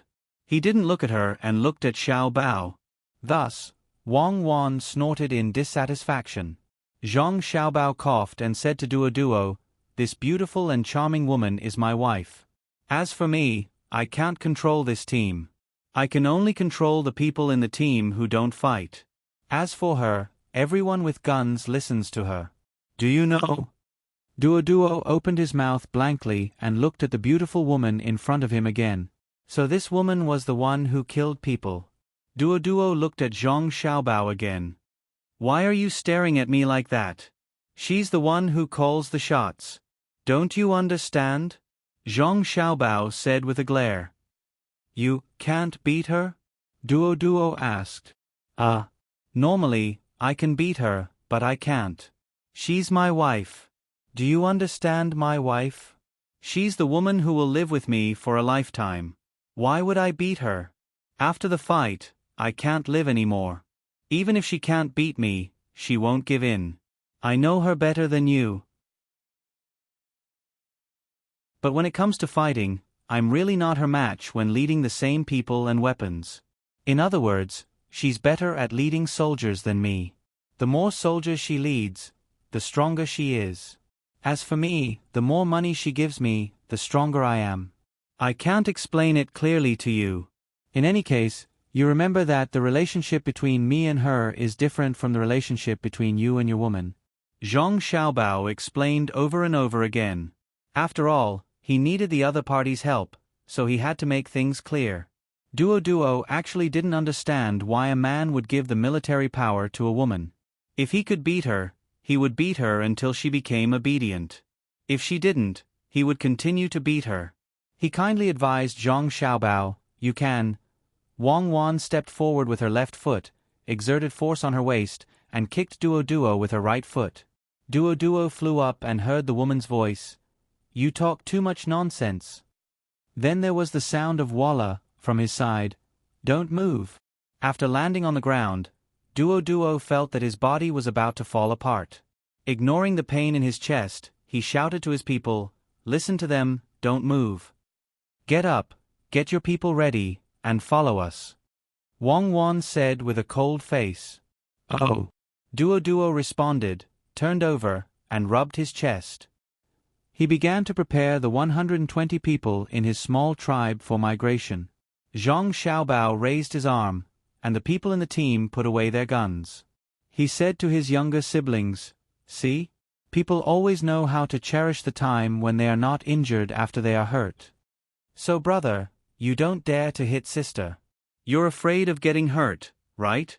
Little Bei looked up and asked. Zhang Xiaobao patted his sister's head. When you're older, you'll know that when husband and wife fight, the physical harm will never be as great as the distance between the hearts of the people. Most importantly, if I don't kill your sister, but she risks her life, I'll get hurt easily. A life and death battle only takes a moment. In theory, the speed of a passive reaction can't compare to the speed of an active attack, especially when the distance is very close. Xiao Yuan, who was beside Little Bei, said to her brother as if she had found a confidant, "I'm always bullied by Little Bei. My heart hurts." "Then I won't bully you in the future. I'll bully others," Little Bei said with a pout. "Then I'll make the people you bully hurt all over their body," Xiao Yuan said threateningly. "Look at how you teach your younger siblings." Wang Wan rolled her eyes at Zhang Xiaobao and walked over to instruct the people of Duoduo's tribe to pack their military backpacks. There were many things they needed to carry. Zhang Xiaobao turned his head to look at his younger siblings and said, "My heart hurts now too." He, brother, you and sister are so fun." Little Bei hugged her brother's waist and twisted her body to act like a spoiled child. Zhang Xiaobao picked up his sister and held her on his right elbow. He followed Wang Wan and walked over. "She's already 3 meters tall. She's getting heavier and heavier. I can't carry her. Let's go and take a look." Duo rubbed his chest with one hand and kept pointing with the other, telling his people to move faster. Wang Wan told him not to let the people of the tribe carry wooden weapons and stone tools. Wooden bowls and basins were also thrown here. Duo was very obedient this time. He thought that he couldn't beat the woman in front of him. When he was being beaten just now, he couldn't make any defensive movements at all. When he dodged, his chest first felt stuffy, and then he flew. Perhaps this was why the man called Zhang Xiaobao was afraid. But when he saw Zhang Xiaobao coming over, he overthrew the guess in his heart. He saw how Zhang Xiaobao was holding his sister. His right arm was bent and raised horizontally, not sticking to his body. That little girl was sitting on Zhang Xiaobao's arm, one hand hugging Zhang Xiaobao's neck. Her 2 legs were swinging in the air. How strong was her arm! Especially Zhang Xiaobao, who looked relaxed and didn't care at all. Duo pondered. If it was Zhang Xiaobao who kicked him just now, would he fly higher and farther? "Come, let me see. Are your bones broken?"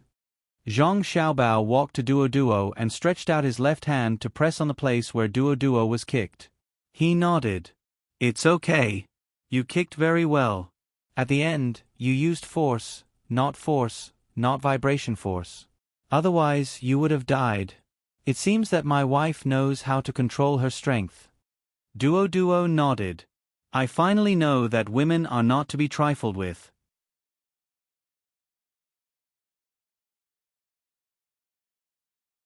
Chapter 13:29. Duo's small tribe had a total of 126 people, including all the adults, the elderly, and the children. They packed up their things and threw away everything that should be thrown away. Otherwise, each person wouldn't be able to carry a hill-sized backpack. Although there were few people and they lived a poor life, they had a lot of daily necessities. The group of people was ready. The people of the tribe took one last look at the place where they used to live and followed Zhang Xiaobao and Wang Wan's team to the local central tribe without any reluctance. Xiao Bei and the other 9 people called Su Yilong and also got busy. There were 2 children in the tribe that they couldn't take care of, so they were carried by the adults. The other small, dark, and thin children were their responsibility. They called the interpreters to give gifts to the children. There were a total of 15 children, 6 girls and 9 boys. After asking, they found out that the oldest was 8 years old and the youngest was 3 years old. As for the 9-year-old, they were considered adults and needed help to do a lot of things. The gifts were very simple. They were candy placed inside a toy, a bamboo toy. When the candy was placed inside, it would be poured out when it was eaten. When it wasn't eaten, it would be played with. It was a toy that Xiao Bei and the others didn't play with at all, but it was very attractive to the local children. Xiao He grabbed them one by one and made a few strange sounds from his mouth from time to time. He played very happily. There were also people who measured everyone in the tribe. When they were resting, there would be people who specially made clothes and shoes for them, just like what Xiao Bei and the others wore. The team carried a lot of cooked cowhide. No matter how hot it was, everyone had to wear high leather boots. Otherwise, they would hurt their feet. The other people in the tribe were carrying various tools that Zhang Xiaobao and Wang Wan gave them.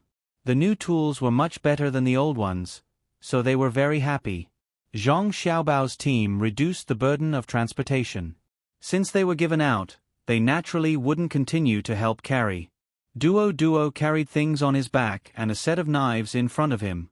There were a total of 9 knives inserted into a wooden box and locked with a chain. From time to time, Duo would touch the handles of the knives. Only then did he feel relieved that the things were not lost, and he didn't feel the pain in his chest from being kicked. These knives are very valuable, right?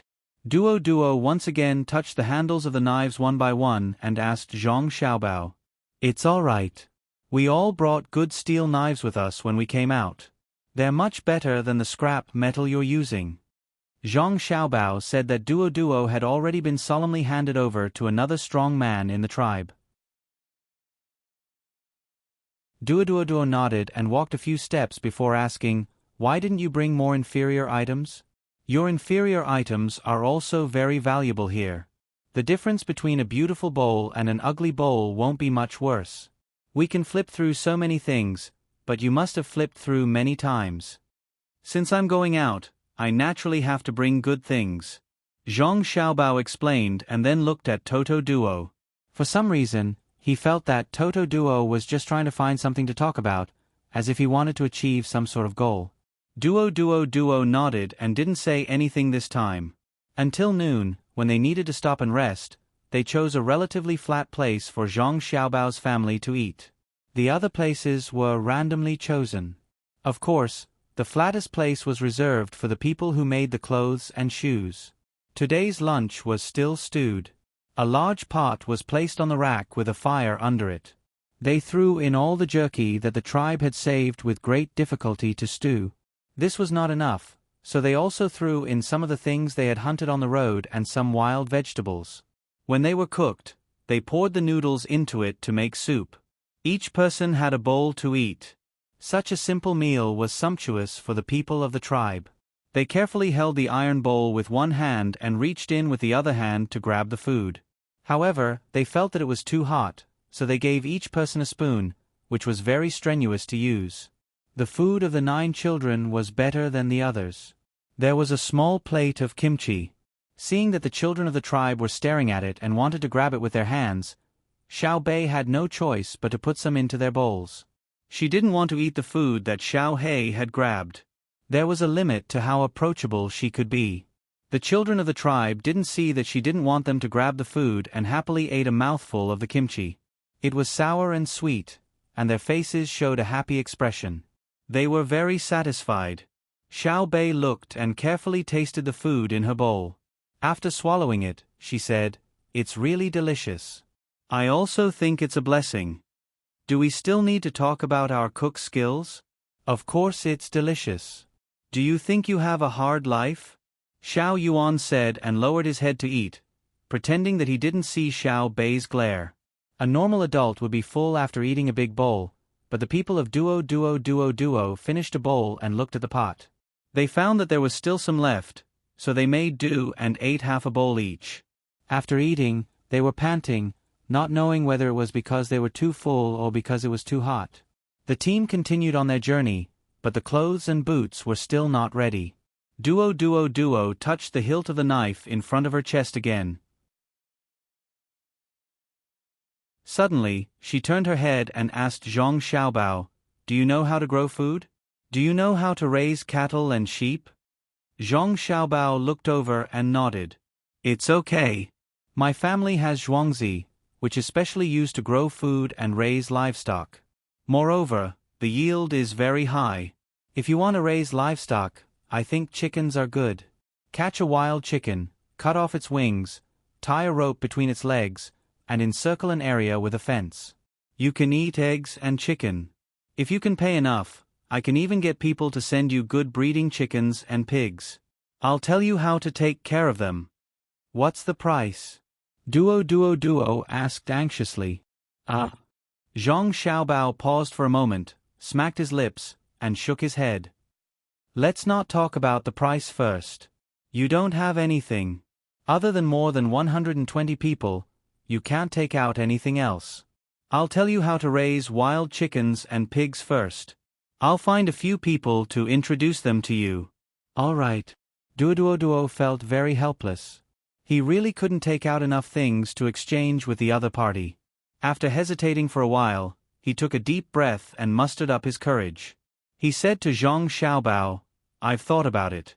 If I go back to the big tribe, they will take away my knife. They will take away the clothes and shoes you made for us. I can't resist at all. They will kill all of us. I intend to stay away from them, go to a place where they can't find me, and live a peaceful life with my people.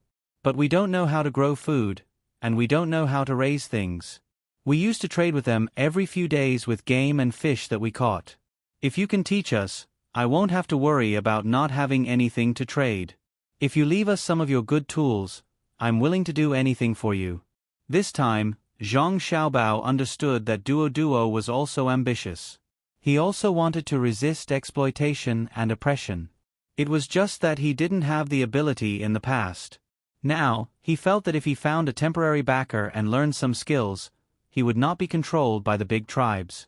Zhang Xiaobao didn't answer immediately. He was thinking about how to solve the current problem of Duoduo's tribe while he was on the road. Until night fell, when they would arrive at the area where the big tribes lived, Zhang Xiaobao still couldn't figure out a solution. He seemed to be very confused. During dinner, he personally roasted the meat of a deer that he had hunted on the road for his younger siblings. He also cooked roasted deer belly and steamed rice for the children in the tribe to eat together. Together with the 4 injured members, he and Wang Wan continued to eat together with the rest of the team. Duoduo was very puzzled. He pointed to the 2 large portions of food and rice and said, "You can eat." "We can't eat," Zhang Xiaobao seriously replied. "You are the leaders," Duoduo emphasized. "Yes, but we are not the wounded and the children," Zhang Xiaobao replied again. Duoduo shook his head. Obviously, he didn't understand why the leaders of a group couldn't eat well. Zhang Xiaobao didn't expect Duoduo to understand. After dinner, he went into the tent with Wang Wan and began to discuss the matter mentioned by Duoduo during the day. "I really don't know how to arrange it." Zhang Xiaobao sighed. "You have the ability to help them, but you feel that you can't get enough in return. Because they are not the people of the Tang Empire, you are hesitating whether to integrate them into the Tang Empire. You consider that they are not among the 56 tribes, so you naturally exclude them, right?" Wang Wan analyzed Zhang Xiaobao's thoughts and said. Zhang Xiaobao admitted, "Indeed, I always treat them as outsiders. And they are too backward and don't understand the Tang Empire. If I want to integrate them into the Tang Empire, I have to put in a lot of effort. Where to arrange them is the problem. Put them at the border? Their lives will improve, and at the same time, they are still them, not the people of the Tang Empire. If they are separated, they will not be able to adapt. They are almost a family, and it is very immoral of you to separate them. Then how can you arrange the 6 Zhao, the original Tubo, and the people at the border who were tricked into becoming hostages, the Turks, the Silla, and the other remote areas?" Wang Wan asked suggestively. "Because they are... Alright, they are one of the 56 races. It could be 57, or 58, or 85. I just didn't get it right for a while. Then, if I help them, I will help myself. Together with the people of the large tribes, I will take away the authority of the leader and return them to the Tang Empire." Zhang Xiaobao thought it through, and the previous problem was no longer a problem. Wang Wan smiled and said, "We cannot kill the leader, but we can't let him have trusted subordinates. According to the plan, we will first take them away and let them be our logistics personnel. Slowly get to know them, and as time goes by, their leader's authority will gradually weaken in the hearts of the people of the tribe. If they play tricks, we will use this as an excuse to kill them. If they are honest, we will let them live. I hate it the most when I accept a group with its original management. It is the same for the military, the government, and the business. I hate it too. Let's sleep. Tomorrow, we will not tell Duoduo all the plans. Just tell him that we will help him. When we arrive at the place, we will trick everyone to follow us." Zhang Xiaobao yawned and pulled a blanket over himself and Wang Wan. He listened to the sounds of the little ones playing as they couldn't sleep and fell asleep. The next morning, the people of Duoduo's tribe changed into new clothes and boots. After breakfast, Zhang Xiaobao pulled Duoduo aside and whispered to him. Duoduo's face finally showed a look of relief and excitement.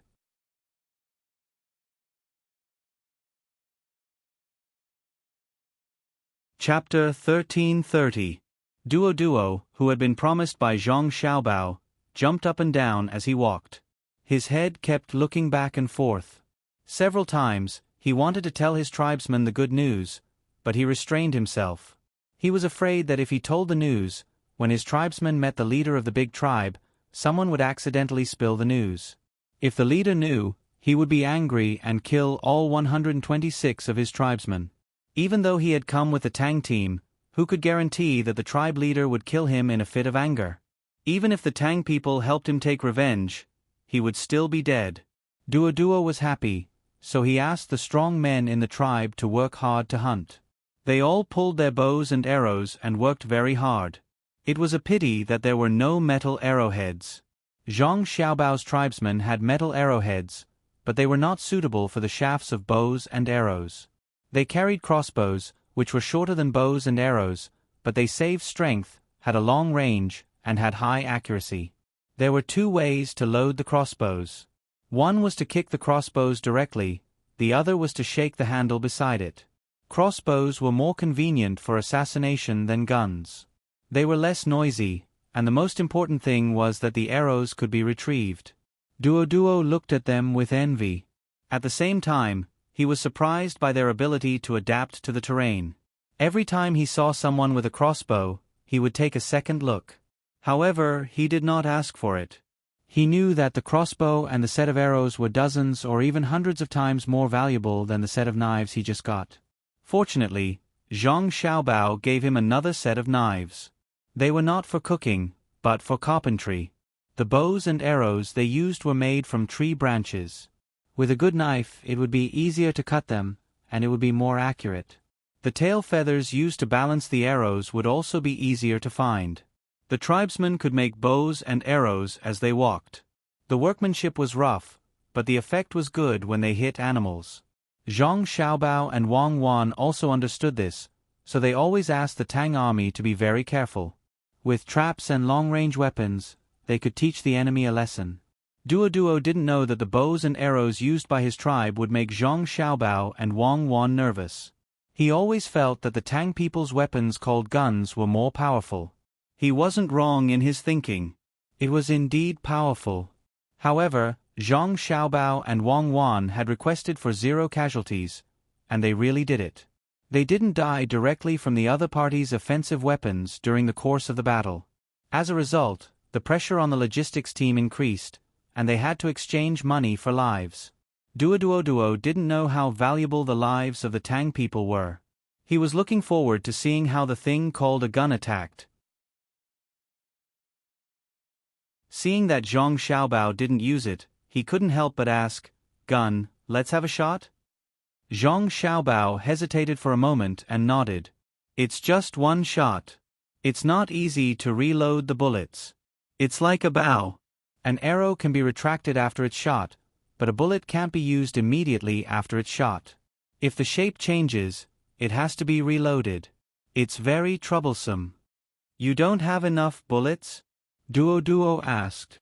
"It's enough to kill you 10,000 times over," Zhang Xiaobao threatened. Duoduo waved his hand. "That's not what I meant. Let me have a look." Zhang Xiaobao stretched out his hand, and someone handed over a sniper rifle. After receiving it, Zhang Xiaobao took it apart and reassembled it. His hand gently stroked the body of the gun, and his face was also attached to the gun, feeling the trace of coolness. Duoduo, who was watching from the side, felt that it was very strange. It turned out that the gun could be taken apart, but why did it feel that Zhang Xiaobao wasn't holding a weapon to kill people, but a beautiful woman? Looking at Zhang Xiaobao's woman, Wang Wan, her eyes were so gentle when she looked at the gun. "What's going on with these two people? When we pick up a weapon, we are one with the weapon. It's like you have a good bow. The chef's knife and the weaving girl's needle are all like this. Let's go to the front." Zhang Xiaobao said and called Duo Duo to rush forward. Behind them, there was the sound of messy footsteps. The 9 little guys and Su Yilong also followed, wanting to see the fun. There were many wild beasts in places that had not been extensively destroyed by humans. Soon, the group found a deer. It was an adult male deer with 10 forked antlers on its head. It was leisurely eating grass about 300 meters away from the group. In fact, there were people on the other side of the deer, but it didn't meet them. They were scouts, and they had to advance 20 miles. Zhang Xiaobao chose to shoot while standing, and he didn't have any support. Just as he was about to aim, someone beside him pulled his clothes. "Brother, let me do it, okay?" It was Xiao Nan who spoke. "Okay." Zhang Xiaobao handed the gun over. Xiao Nan stretched out her hands and caught it. Looking at the deer, she took off the scope and found a place to lie on the ground. She patted her right shoulder with her left hand and put her right hand on the trigger. She aimed with her eyes and began to adjust her breathing. Waiting and waiting, Duo Duo didn't understand what a little girl was waiting for. Just as he was about to speak, a sudden gunshot sounded, startling him. The deer had fallen to the ground, and only its 4 limbs were still moving slightly. "Rub it, rub it." Xiao Bei shouted and ran to Xiao Nan's side, squatting down and rubbing Xiao Nan's shoulders. Xiao Nan was very shy and stood up. "It's okay. I'll be fine after a while. It doesn't hurt." After saying that, she still shook her arm. It was obvious that the recoil just now made her feel uncomfortable. Usually, she didn't use a sniper rifle to practice. Her pistol was also the most accurate among the 9 of them. Her firing speed was also fast, and she could hit anything within 35 meters. Duo Duo looked at the fallen deer, and then looked at the girl who had just used the gun in disbelief. He ran toward the deer. When Zhang Xiaobao and others came near, he was still observing. There were no other wounds on the deer's body. Only its eyes were messy. When he lifted the deer's head, the other eye was also the same. Needless to say, it must have gone in from one eye and come out from the other. Duo Duo looked back at the place where he was standing before and looked at Xiao Nan again. He asked in surprise, "You can hit the eyes from so far away?" I didn't aim at the eyes. I aimed at the head. It was so far away, and I didn't use the scope. I couldn't see the deer's eyes." Xiao Nan was still shy and didn't show any pride. She knew that her brother and sister were better than her. She needed to continue practicing. "Why didn't you use the scope?" Duo Duo didn't understand. "My brother and sister said that before a person with a good sense of shooting, using too many auxiliary tools will suppress his talent. I have to shoot by feeling. I want to be one with the gun. My brother and sister said that many snipers are good at shooting and can carry out tasks easily. However, one day, when they are fighting with a talented sniper, the gap will be revealed. One is a gunsmith, and the other is a god of shooting. A gunsmith is for the task and planning the target, while a god of shooting is for the control of the field. A god of shooting who doesn't waste his talent and works hard can sometimes even control the shooting range by intuition. Within that range, he is a god of shooting," Xiao Nan said with yearning. She was still holding the sniper rifle. Duo Duo couldn't understand how powerful a god of shooting was, but he knew how powerful the little girl in front of him was. At such a far distance, where the arrow couldn't reach, she could hit the head as she wished. If it was a normal person, he would probably die. No wonder the tribal leaders were so scared when they talked about the weapons of Tang. Even children could kill people easily. It was said that there were countless people in Tang. If everyone had a gun, Duo Duo didn't dare to think about it anymore. He used to admit that Tang was powerful, but it was just an impression. When he saw the team of Zhang Xiaobao and Wang Wan, he felt that Tang had countless good things. Now, he really admitted that Tang was unimaginably powerful. While he was thinking, Zhang Xiaobao had already skinned the deer. This deer skin was too complete, and the deer was not small. He could make something for his brothers and sisters. After thinking about it, Duo Duo found that a large part of the deer's skin had been skinned very well, even better than his. He was too embarrassed to help, so he squatted aside and watched. Then he said to Zhang Xiaobao, "The deer head should be given to your sister." "No." Zhang Xiaobao replied casually. "It is the symbol of a warrior. When our children hunt for the first time, they will leave a part of the beast for their children." Duo thought that Zhang Xiaobao was greedy for the deer head, so his tone was a little different when he persuaded. Zhang Xiaobao didn't stop. "Can I leave it? She has killed too many animals. The purpose of killing animals is to eat and use, not to show off. Otherwise, it is disrespect to life and blasphemy to humanity. When you leave the head of an animal on the wall, you want to show others how good you are at killing animals and how powerful you are. My wife and I don't need to put any head on the wall, but where we are standing, who dares to say that we are not powerful? Yes, I don't want the deer head. That thing takes up space. Thousands of people have died in the hands of my brother and sister, but the paintings on the wall of my brother and sister's house are mountains and rivers. When you show your courage by using other animals' bodies, it is because you are not confident enough." Xiaonan stood over with a gun and watched the deerskin. His words supported her brother. Although she already knew that her brother was not her biological brother, she didn't understand the difference between a biological brother and a biological brother. Moreover, she had forgotten the things when she was younger, but she always remembered when Xiaobei gave her candy. So every time someone questioned her brother, she opposed it. Duo was speechless for a while. There were indeed several heads of beasts in his original home. There were bear heads, tiger heads, and many wolf teeth. He even had a chain of bear teeth around his neck. Just like what Xiaonan said, he used these heads to show the power of his tribe. Later, he left with the Tang team, so it was not convenient to carry them. No matter how precious the heads of animals were, they were not as precious as a set of knives. He put his hand on his neck and secretly exerted force. When he struggled again, his neck hurt, and the chain of bear teeth was pulled off by Duo. He used his wrist and threw it into the barley next to him. Only then did he feel relieved. "What are we eating tonight?" Zhang Xiaobao asked when he was packing up the deerskin. Xiaobei didn't need to be reminded to know that he was asking about them. He came over to look at the bloody deer and asked, "Didn't we arrive at the tribe's place at night? If I am not satisfied with their hospitality, I will. If I had known earlier, I would have brought our guards. They can be used as training. They are very old, the oldest one is already 20 years old."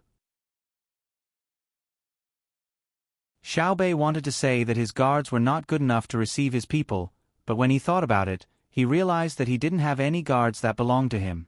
They were all his brother and sister's guards. His 9 guards were still undergoing training, so he was very depressed.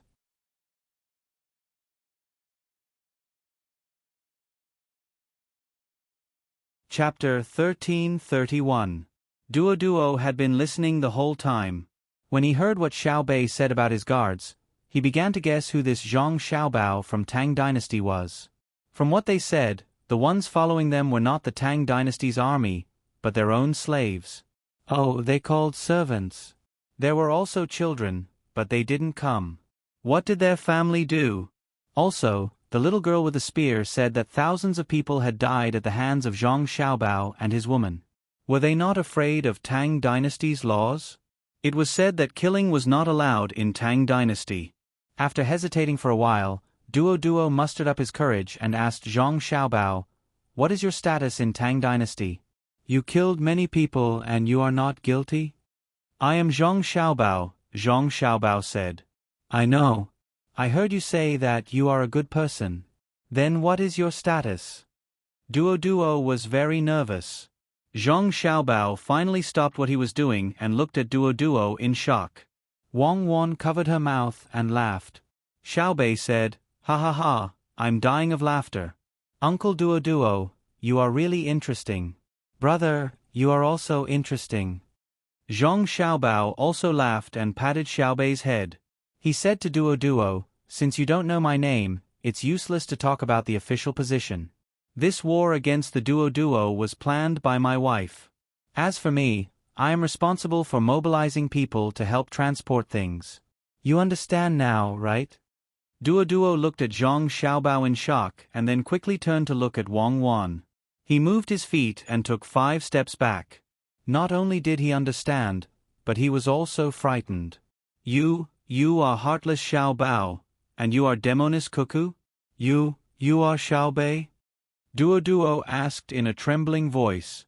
Xiaobei patted his head and sighed. Ah, uncle, it's not that I want to belittle you, but how do you think you can lead the tribe to greater heights? Come, let me introduce you. This is Xiao Hai, and this is Xiao Nan. Her sister is Danan. Don't they look alike? There's also Xiao Gang, Xiao Chong, Xiao Zhu, Xiao Fang, and so on. My name is Xiao Yuan. If you're not, wait a minute. Brother, look, Xiao Bei is bullying me in front of outsiders. Xiao Yuan could not take it anymore. No, I'm not bullying you. You don't need me to introduce you, right, Uncle Duo? Xiao Bei hurriedly asked Duo. Duo kept nodding. Yes, Xiao Yuan will be Xiao Bei's man in the future. It's just that he's always bullied by Xiao Bei. He doesn't act like a man. What are you talking about? Little Yuan is giving in to me. Uncle, you only know how to bully women. Right, big brother Yuanj. Little Bei pouted and said to Toto before smiling sweetly at Little Yuan. I'm so worried. Little Yuan also slapped his forehead. What do you want to eat tonight? Zhang Xiaobao asked again, ignoring the little one's playfulness. Xiaobei smiled at Little Yuan again. He observed the deer and said, Let's eat the venison hot pot. Everyone has a small pot in front of them. Little Yuan and I will share one. There must be chili in the seasoning. Zhang Xiaobao nodded and agreed. He began to ask people to prepare enough portions, and it had to be the best part of the meat. He knew that Xiaobei was still unwilling to eat in the same pot as the children in the tribe. Even though he had washed his new clothes when he changed, he was still tanned. Moreover, he did not undergo hygiene inspection, so Xiaobei was afraid of getting sick. Duo could tell that the children did not like to eat in the same pot as his children, so he could not help but feel a little uncomfortable. However, when he thought about how this person directly started a war against the cannibals, his status was naturally very, very high. So high that he would not have come into contact with him if he did not meet him by chance. Then, he suddenly saw Zhang Xiaobao promise the children to make some hot pot, so he used this as a topic. Zhang Xiaobao, can I call you guys like this? You guys, okay? Xiaobei, do they like to eat meat? You can call me whatever you want, but you can't call me, you guys. It sounds awkward to me. You don't have to care too much. My wife and I are actually very kind. Really, okay, I won't say that we are kind. I'll just say that we won't kill you guys. You should believe me, right? When Zhang Xiaobao spoke, he saw the look in Duo's eyes again. Wang Wan was still smiling. She remembered how Xiaobao looked when he said that he was a good person yesterday. When she saw Duo looking over, she quickly tried to become serious and said, Xiaobei and the others like to eat everything. They are not picky about food. You see that they don't eat in the same bowl as your children, right? Wang Wan immediately thought of this question. Duo nodded embarrassedly. Zhang Xiaobao smiled at him to show that he understood, but he still explained, actually, Xiaobei and the others don't like to eat in the same bowl as other children. It's not that they dislike it, but that they are afraid. We walk around the capital, and every place is different. To put it in a more profound way, it's different from bacteria. It's something that can make people sick. You locals are already used to it. Xiaobei and the others are children. If they get sick from eating together, it won't be easy to treat them. In fact, we put medicine in the food you eat, including the clothes you change. The purpose is to let you take a bath first. Otherwise, why would we be in a hurry to make new clothes for you? We are all afraid that we will get sick before we can fully adapt to your place. Once the words were said, Duo didn't feel uncomfortable anymore. Who asked them to not be clean enough? It wasn't enough to be looked down upon from the bottom of their hearts. They could wash off the dirt, but they didn't know what to do when they were looked down upon. After feeling comfortable, Duo said to Zhang Xiaobao, "Just now, when you said that they were in a dilemma about what to eat, why don't I give you an idea? Let them roast it. Roasted venison is very fragrant." "Thank you, but they said that they want to eat hot pot." "I'm not in a dilemma.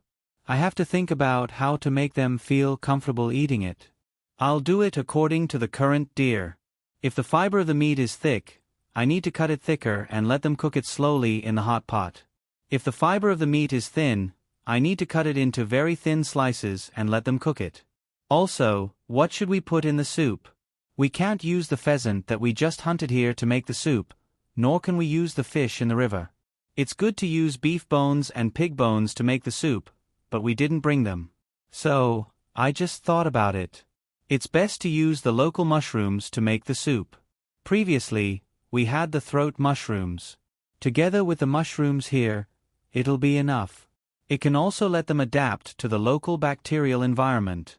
Add 2 dried abalones. Alright, that's it."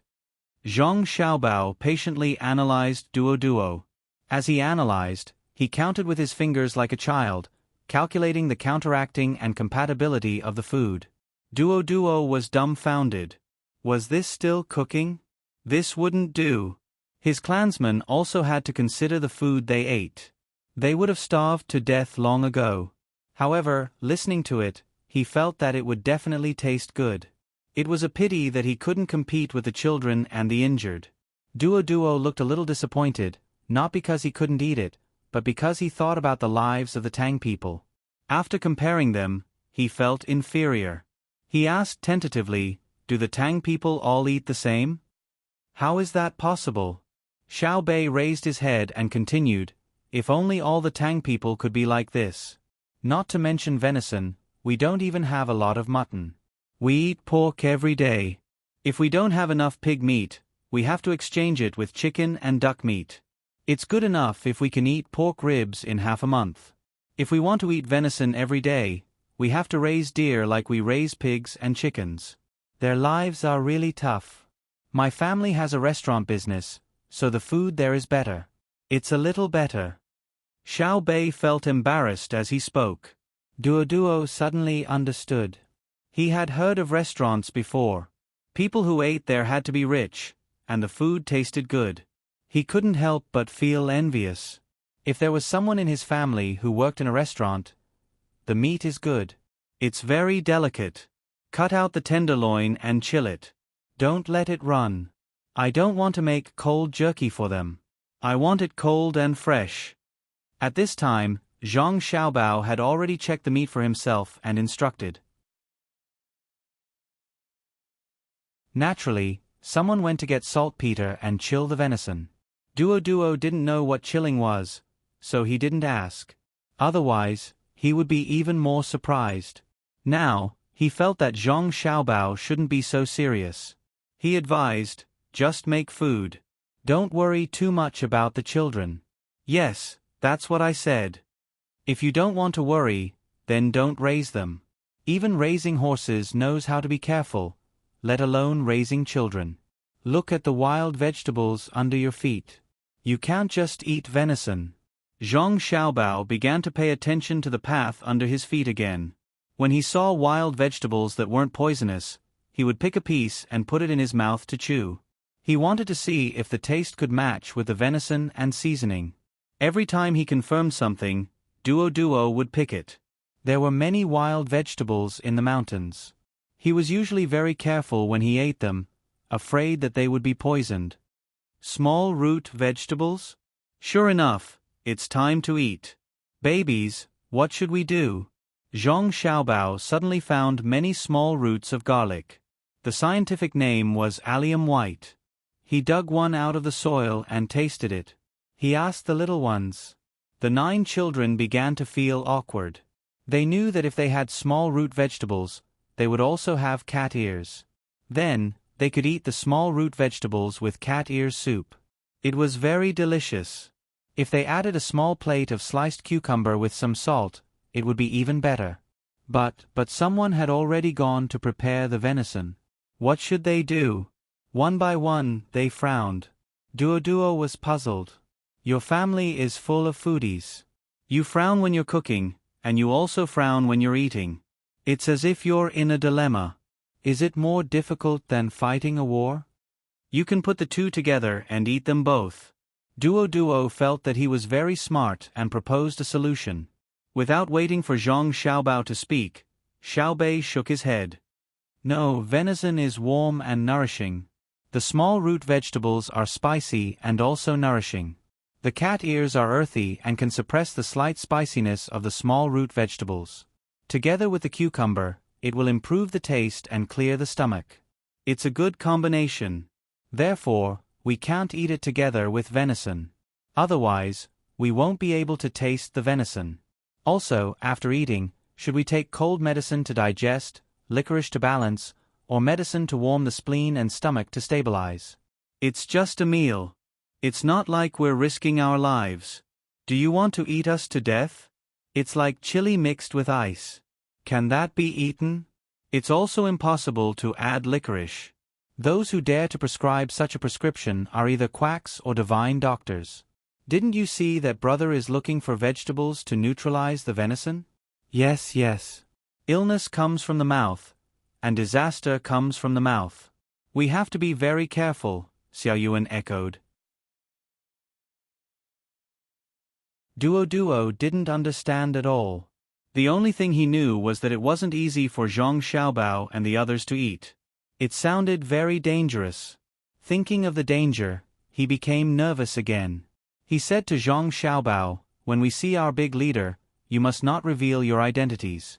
If the big leader knows who you are, he might want to arrest you."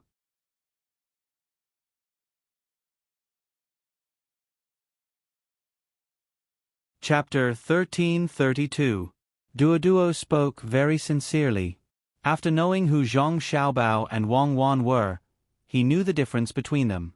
They were actually the leaders who started the war against the cannibals. However, he was also worried. This time, the leader of his tribe helped the cannibals once. He thought that the cannibals would succeed, but who knew that the great Tang would be so prepared? Not only did the sneak attack plan fail, but the cannibals were also beaten up. The cannibals did not resist at all and ran away without a trace. Thus, the great Tang troops ran to the tribe and searched. The leader did not dare to resist, but he also searched his small tribe again. If the leader knew the identity of Zhang Xiaobao and Wang Wan, would he play tricks behind their backs and capture them? The two of them were very important to the great Tang. At that time, they could exchange for more compensation from the great Tang. What should he do then? Zhang Xiaobao blinked and suddenly said happily, "Does it mean that if we perform a little worse and give your leader a good opportunity, he will make a move?" This matter can be solved in advance, right, madam? Wang Wan's eyes also brightened. She also looked at Duo and asked, "Can we really let your leader make a move?" "Not necessarily, right?" Duo began to lose confidence. He could see that Zhang Xiaobao and Wang Wan were looking for an opportunity to make a move on the leader of his tribe. Looking at the people from the great Tang, Duo began to think. After a while, he gritted his teeth and said, "If you believe me and can give me enough things, I can trick them out. You can do it directly. This way, I will be responsible for persuading the others and making them listen to you." "What if you fail?" Zhang Xiaobao asked. "My life will be taken by them." Duo put on an expression as if he was not afraid of death. Zhang Xiaobao waved his hand. "Forget it. Let's just follow the previous plan and directly use a strategy to kill. Your people will not be convinced. I still need them to follow the team and do things. It is easy to kill people, but it is hard to change their minds. We should pursue benefits and not force them." "I think so too." Wang Wan agreed. "It's easy to kill people, but difficult to make them work for you. Force has always been used to conquer, but not to rule. Then be careful." At this time, Duoduo's recognition of Zhang Xiaobao and Wang Wan deepened. A large group with guns could have killed their way over, but they didn't. Instead, they chose another method. If he followed them in the future, he would definitely have a good life. How could his current leader use benefits to get what he wanted? He was clearly using benefits to coerce them. If over 100 of his clansmen didn't give them anything, they wouldn't give him any food either. When it came to an exchange, he would be at a disadvantage. The team continued to move forward. No matter what, they would be able to reach their destination before dinner tonight. In a situation where they did not plan to come into close contact with the other party, the team could increase their speed a little. They could hunt more wild beasts and store them to replenish the team's daily consumption. It wasn't that Zhang Xiaobao and Wang Wan didn't know how to protect nature. Right now, they didn't allow Great Tang to cut down trees and hunt animals. It was unlike before, when they didn't have enough strength to stop it. They could only follow Great Tang's national policy of destroying forests and opening up wastelands. Now that things had changed, they could influence Great Tang's policy. Of course, they couldn't continue to pretend that they didn't see it. Bamboo forests could be cut down, and after cutting them down, they would have to plant new ones. Bamboo had a short growth cycle, and the old bamboo forests couldn't be touched. That was a cultural and precious resource. In fact, it was fine to cut down trees, but they had to be separated into different types of forests. Take the old red pine forests for example. They couldn't bear to part with them and wanted to leave them for their descendants, let alone others. As for opening up wastelands, they had to clear up the wastelands first. How many people did Great Tang have? Wasn't there enough land for them to plant? If they felt that the land was too small, they could just expand. If people came over to plant them, they wouldn't have to pay a single copper coin in taxes. They could even give them subsidies. But this wasn't the Great Tang, and it was impossible to kill all the wild beasts in the area. If 12,000 people could kill all the wild beasts in the area, it meant that the wild beasts had been on the verge of extinction before. This was impossible. The group hunted as they walked.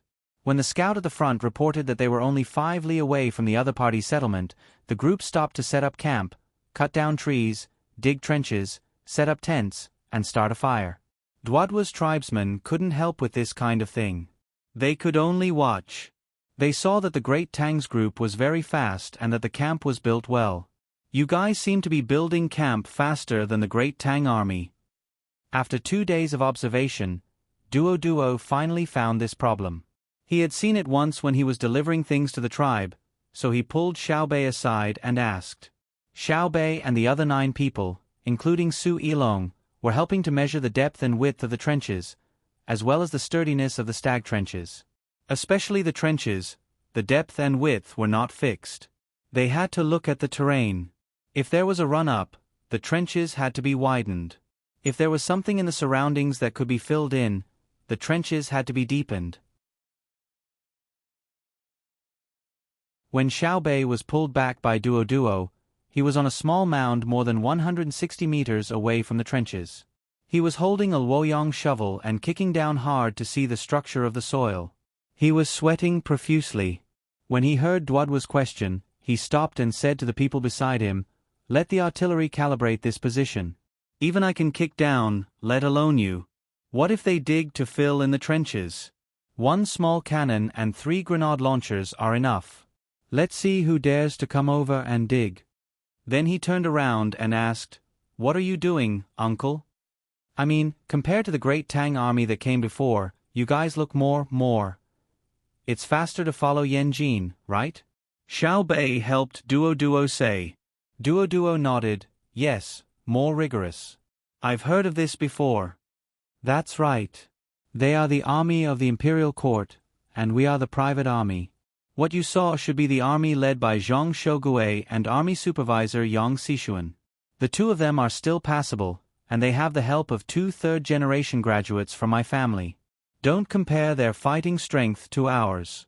If we were to fight the 2 of them, even if 10 of them were tied together, it would be like a game for Big Sis.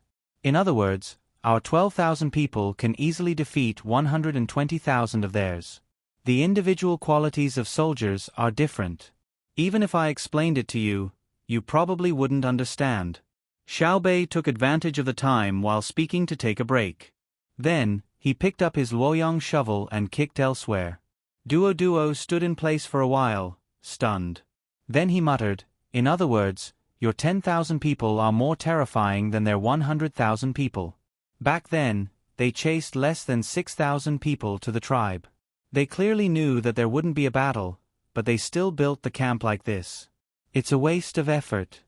Because this is tradition.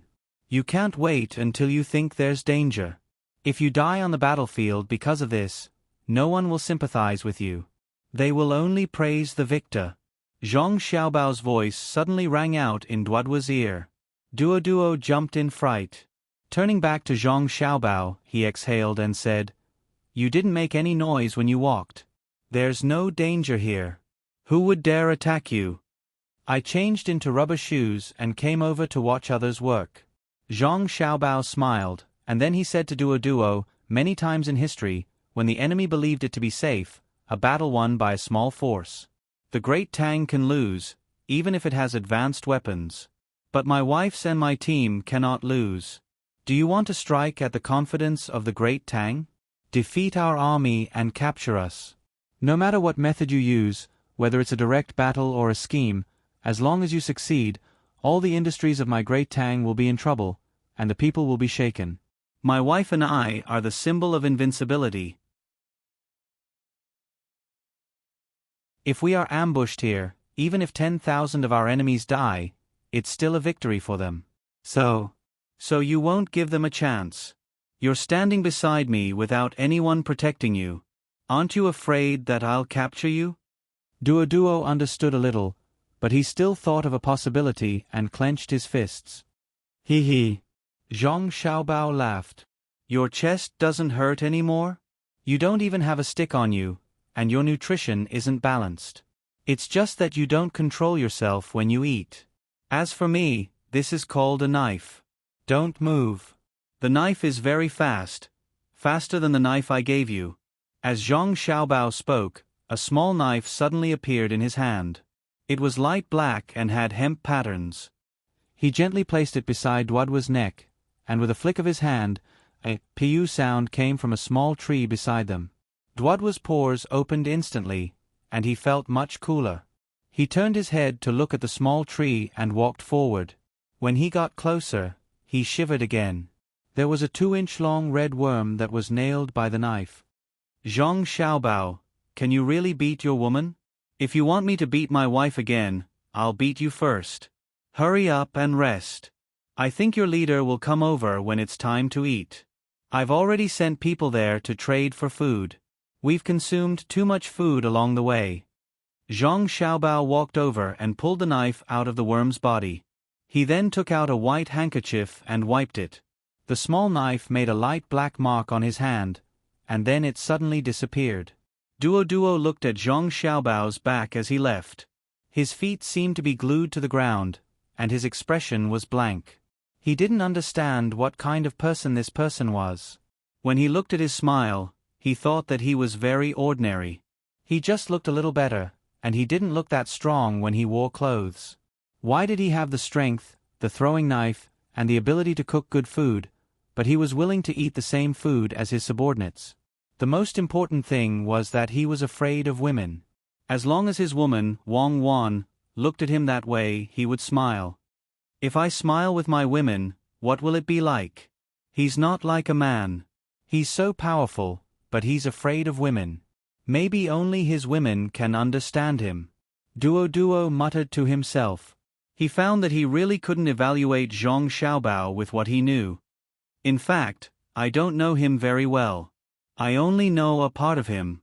Of course, he doesn't know me completely, but he definitely knows me more than I know him. I plan to use my life to understand him. Don't just stand there. Organize your people. Your leader is here.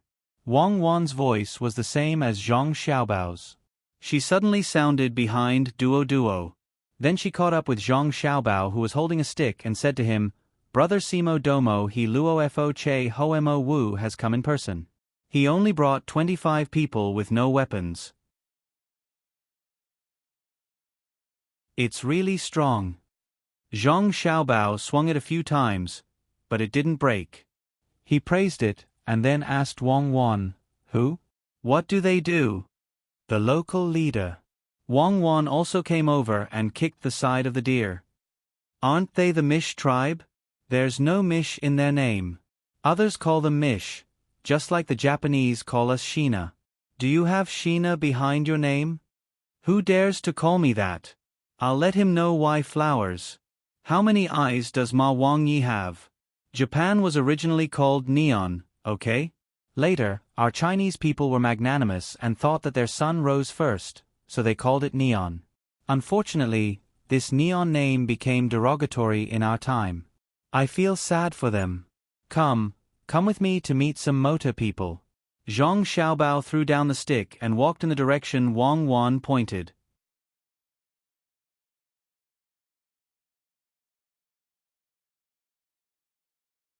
Chapter 1333. Zhang Xiaobao and the leader of the local tribe, Seymour Domo He, Luo Fach. When the two of them met, they didn't shake hands or hug each other. They didn't even get close to each other. The two of them were 10 meters apart. Zhang Xiaobao sat on a chair with his back facing the south. Seymour Domo He only had a stool and sat facing the north. When he looked at Zhang Xiaobao, he had to look up. It was not that Zhang Xiaobao was deliberately making things difficult for him. It was the rules that represented the dignity of the Tang Empire. How could a leader of a small tribe be on the same level? He was already being merciful by not making him kneel. As for why they could put their arms around each other's shoulders when they met, it was to show that they were close. When to be close and when to be dignified was decided by the person in charge. It was also decided by strength. At this moment, Zhang Xiaobao decided to be dignified. After all, thunder and rain were the grace of the emperor. Seymour Domo He below? Luo Fach? Brother Hima Wu, why are you here? Zhang Xiaobao asked in a sarcastic tone. Seymour Domo He? Luo Fach? Brother Hima Wu felt very uncomfortable when he heard this. He was not your subordinate. What right do you have to treat me like this?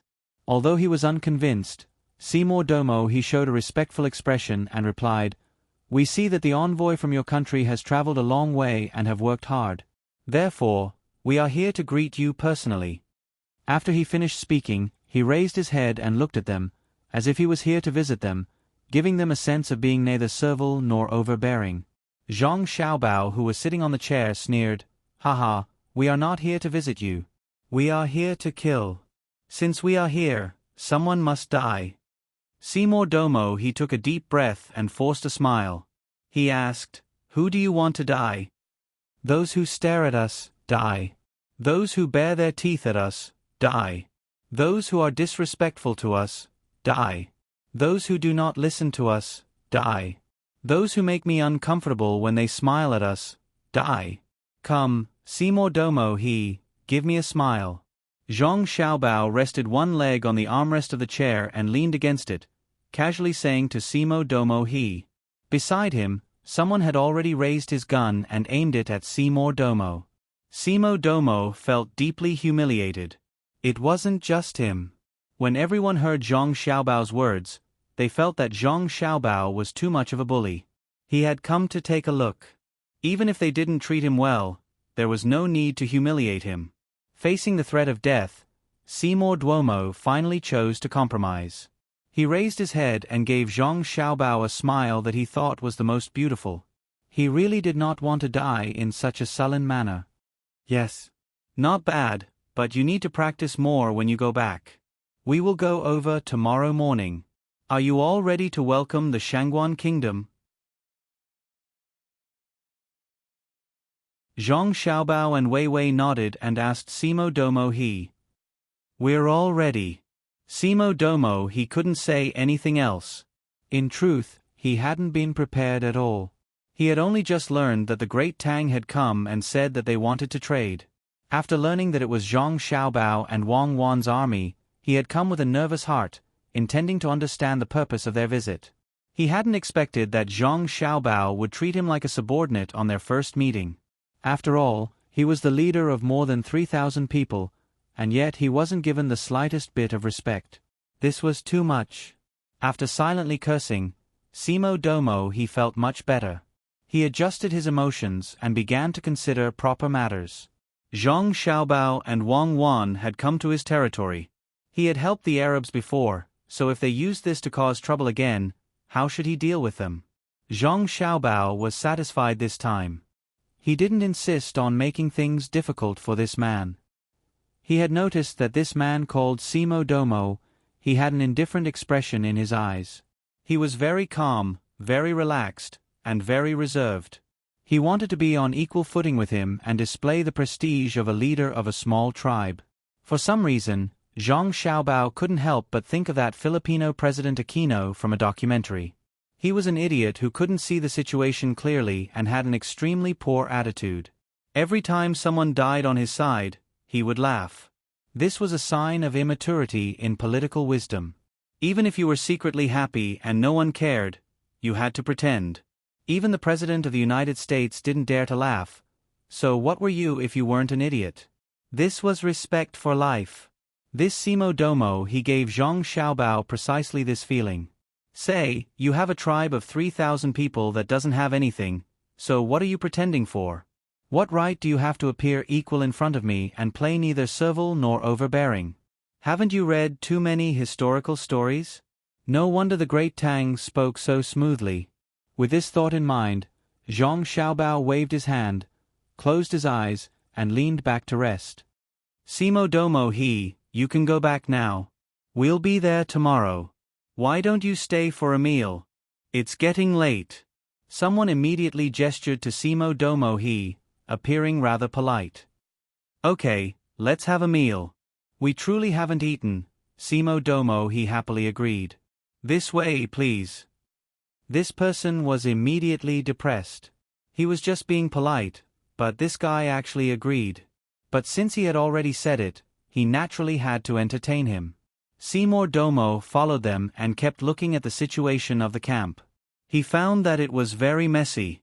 The tents were not arranged in rows or columns.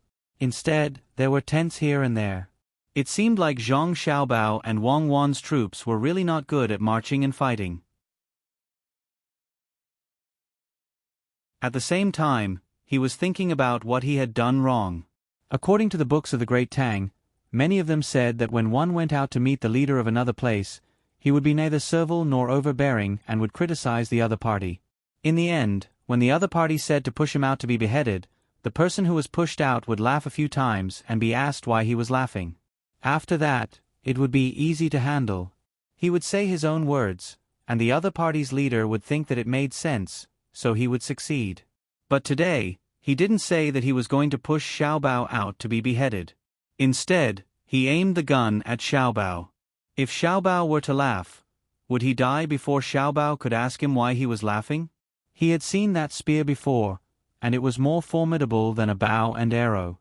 If the arrow was far away, he might be able to dodge or block it, but the spear would not give him the time. By the time he heard the sound, he would already be dead. For a moment, Simo Domo was very depressed. He also knew that the other party didn't want him to stay for dinner, probably because he had helped the Arabs before. Those damned Arabs, they actually lost, and they even ran away so quickly. Okay, get up. Xiaobei and the others are waiting to eat hot pot. You go and cut them. Xiaobei says that he wants to eat thin strips. You think of a way. Zhang Xiaobao was still lying on the chair when Wang Wan came over to urge him. In truth, she could also cut, but she could not compare to Xiaobao.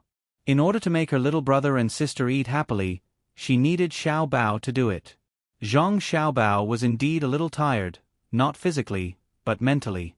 He knew that it didn't matter what kind of attitude Simo Domoki had just met.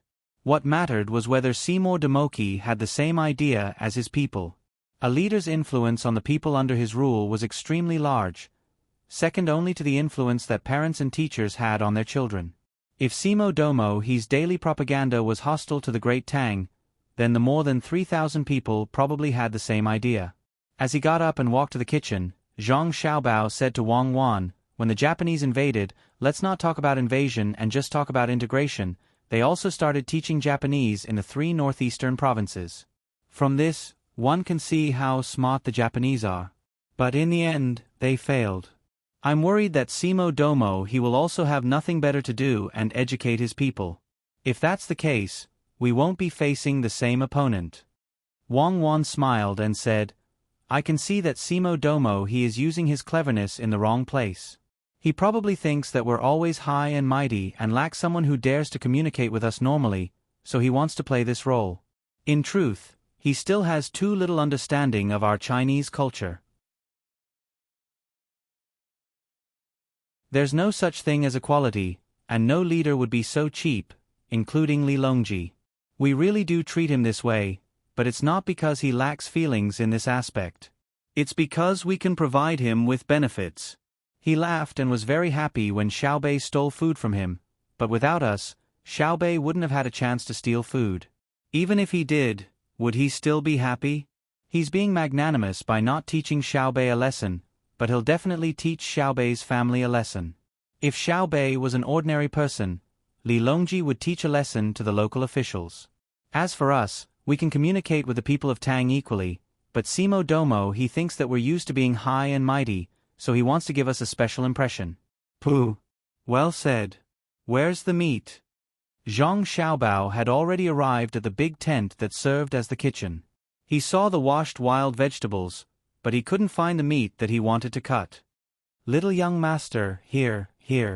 Someone outside answered and brought in a tray.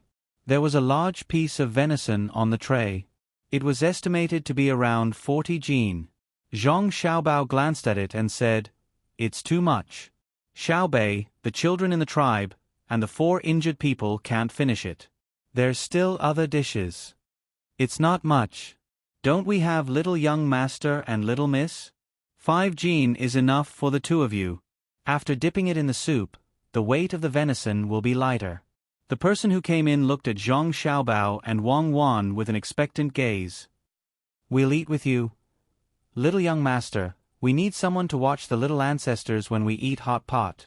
Tonight, we have 2 dishes. One is braised with a variety of flavors, the other is wild vegetable dipping sauce, and the other is fish soup. It's not worse than hot pot. The main dish is hot dry biscuits. The person introduced what they were going to eat tonight. He meant that they didn't need to eat with them. They ate well, so they could accompany the little ancestors to eat hot pot. Zhang Xiaobao hesitated and looked at Wang Wan. Seeing Wang Wan nod, he said, Okay, Cuckoo and I will be extravagant today. We won't eat with you. Find Duo and invite him to eat. He probably hasn't eaten our hot pot before. That's great. Here, put the meat. The person answered happily and ran out. Zhang Xiaobao began to cut the meat. As for the strips that Xiaobei mentioned, he didn't care at all. If the meat in hot pot was cut into strips, it would disappear when it was put into the pot. Even thin slices like this had to be prepared for the children in the tribe. Otherwise, with their movements, the meat couldn't be picked up at all. It would become the bottom of the pot after a few dips. Zhang Xiaobao's movements were very fast. He cut the meat according to the horizontal lines. When he cut, he first destroyed the lines. When he dipped the meat, he slightly froze it and kept the moisture.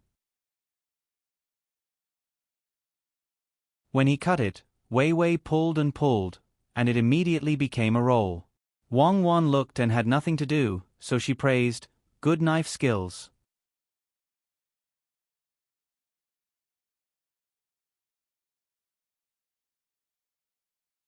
Chapter 1334. Don't just look at it and talk. Put it in the wooden tray over there. Don't let it melt later. It is not easy to form cold fresh meat in such a short period of time. If it is slightly frozen, once it is cut, it will become the taste of watery meat. Zhang Xiaobao did not stop moving his hands and instructed Wang Wan, who was standing at the side and watching without helping. Wang Wan had been admiring Zhang Xiaobao's knife skills. It looked very ordinary. He just made a cut and then lifted the knife. What was different was that the meat was rolled up instead of in pieces. It was obvious that he had added other movements when he was cutting. There was a hidden force. After all, cutting by hand was not like a meat slicer. Hearing Zhang Xiaobao's dissatisfied voice, she smiled and quickly went to get the wooden tray in the ice. She did not forget to put a few pieces of ice around it. After putting it on the tray, Wang Wan looked at the meat roll and praised, "The meat is so good. It is actually a small circle of white meat. It is almost like lamb. There is fat. Otherwise, why does it need to be frozen? Otherwise, the fat can't be cut so thin and stick to the knife. Unless I let the knife and the meat be at the same temperature and put a layer of other oil on it. Of course, a special knife can also be used, but we don't have that technology. It would be better if we have cold-forged knives." Zhang Xiaobao took another piece of meat and sighed as he cut. Wang Wan did not say anything. The technology was several generations behind. If there was cold forging technology, the first knife made would not be a kitchen knife, but a scalpel. Also, the cutting knives and kitchen knives of the lathe were luxurious enough to use cold forging technology. Seymour Domo is staying for dinner. Should we entertain him? Wang Wan thought of another thing. Entertain him. Just entertain him. He will eat hot pot with us. The people he brought will eat with others. It is a matter of etiquette. But we don't need to talk to him about serious matters. We don't even need to talk. Zhang Xiaobao suddenly stopped and looked at the meat. It was actually injured. This piece has to be cut out. We don't want this part of the meat. The knife in Zhang Xiaobao's hand moved back a distance. He wanted to cut down and take a look. He shook his head and continued to move back.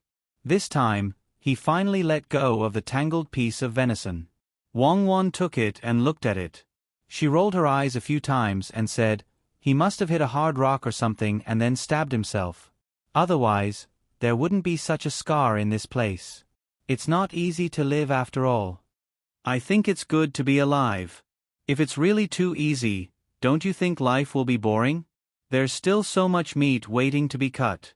Now I know why it was so expensive to cut meat by hand." Zhang Xiaobao's movements were not slow, but the meat was too thin, and it required a lot of strength from his wrist. When he exerted force downwards, he had to cut, not press. Otherwise, the meat below would be a little deformed. Then, when the knife went down, it would either be thin or thick, and there would even be a situation where half of the meat was cut. Taking the sharpening stick, Zhang Xiaobao rubbed the knife against it twice and continued to work hard. "I will never cut meat for them like this again. It's so torturous. The knife will be blunt after 2 cuts." Wang Wan looked at Zhang Xiaobao, always using the sharpening stick to scrape the knife. Until now, she still didn't understand why, because she didn't need to use that thing when cooking. Zhang Xiaobao shook his head lightly. "It's scraping the edge of the knife. The oil on the knife is scraped off. The knife is fine. How about this? Prepare a basin of hot water and a basin of cold water. I will first put the knife in the hot water, then use a towel to wipe it. After wiping it, put it in the cold water, then use another towel to wipe it. This way, there's no need to use the sharpening stick. Use the hot water to get rid of the oil, and use the cold water to lower the temperature of the knife. Every industry is not easy. Eating, it seems to be the simplest, but also the most complicated. Then why is it so expensive to cut meat by hand?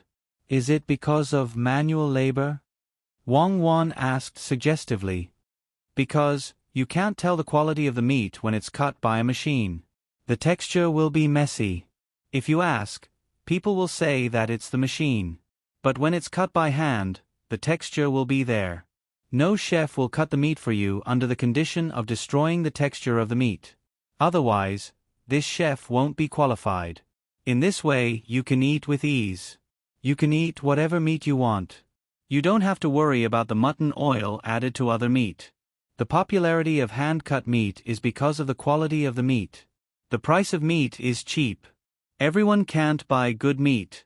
The main reason is that in restaurants, it's a case of bad money driving out good money. But with hand-cut meat, everyone will choose this kind of meat in order to eat better.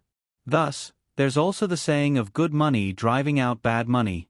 The main reason is that eating is different from other things. Everyone knows that illness comes from the mouth. Moreover, when eating in restaurants, naturally, they won't care about the difference in price. Thus, The slightly more expensive hand-cut meat is more popular than the machine-cut meat that you don't know what kind of meat it is. Zhang Xiaobao shook his left hand as he spoke. He had been using this hand to press the meat. It was cold. His fingers were numb from the cold. Wang Wan nodded in understanding. She knew about this matter. Chinese people were really smart. Not only were foreigners afraid, but Chinese people were also afraid. If it was Chinese people, they could sell a pound of mutton that cost 70 renminbi for 20 renminbi, just like how mutton that cost 30 renminbi was sold for 10 renminbi more than 100 years ago. Let's not talk about the specifics first. Just talk about the similar taste and how low the cost of the food was. Thus, Chinese people were afraid. Generally, they would go to Muslim to buy beef and mutton and cut it themselves at home. It was very ironic. They were religious people who should be restrained and rejected, but they had no choice but to go to other people's places to buy things because no one dared to sell fake meat in that place. That was ethnic conflict, and people would die. Selling things to foreign countries, in terms of the same quality, was still very cheap. What made the foreign industry even more afraid was that China's exports were much lower in quality, but the price was much lower. Yes, the quality was indeed not very good, but the price was cheap. If it was a car, quality was very important. But what quality did disposable tableware need? It was thrown away after eating. Are we Chinese people really the scourge of this planet? Wang Wan found it funny and asked. China is the scourge of the entire universe, so let the Chinese people rule this planet first, and then scourge the universe. The others can't do it all and can only suffer losses. The people of this deer are really good. The meat is delicate. If you look at it under the setting sun, it's like the texture of a cloth. Zhang Xiaobao pinched a piece of meat and looked at it under the light. Wang Wan came over to take a look and nodded. It's really good. It exercises all year round, and it's different from other animals. It's especially better than wild boar meat. The fiber is not so thick, but it's a pity that there's no marbling. If you didn't deliberately let people put some fat, you wouldn't even see a bit of white when you cut it. Marbling, it's nothing more than the ratio of protein to fat.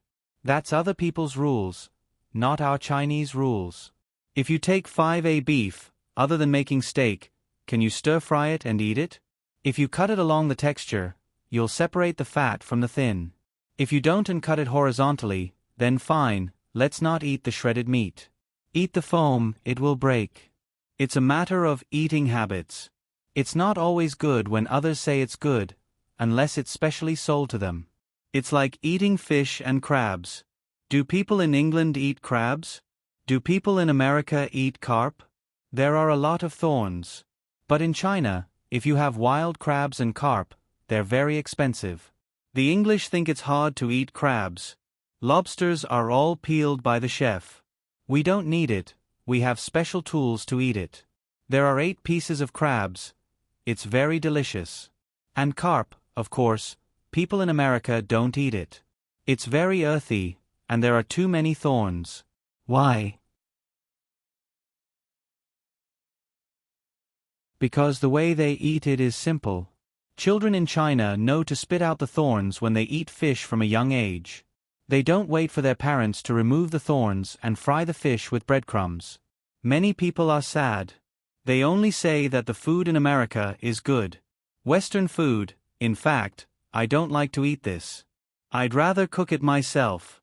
It's not that other people's food is bad. People always eat it, but I'm not used to it. It's too nutritious. I don't need so much nutrition. When you're like me, you eat lean meat. I don't need marbled fat. What I care about is explosive strength, not fitness. I don't need so many special muscles on my body. Okay, it's not easy to eat. By the time Xiaobao finished speaking, he had finally finished cutting the meat. His 2 hands were swinging vigorously. In just a short while, he had cut more than 40 jin of meat. Moreover, it was a high standard thickness. The knife was only now showing its age. It was not as good as the cold forged knife. The difference was too big. Wang Wan was also not idle. In fact, there were not many meat rolls on a tray. Zhang Xiaobao cut them quickly, like magic. When you looked at him, he cut them again and again. But if you counted according to his movements, you would find that he was very fast when he counted the numbers. It was a visual error. It was the same as when the wheels of a car turned very fast in one direction, and then you saw it turn back very slowly. After placing the last meat roll on the 10th tray, Wang Wan looked at Zhang Xiaobao and smiled. "Dear, what I admire most about you is your love and support for our Chinese tradition. I will not say whether you are right or wrong. I only want to say that your persistence is not something that all Chinese people have. Just like what we had discussed before, many people who went overseas said that China was not democratic and developed slowly.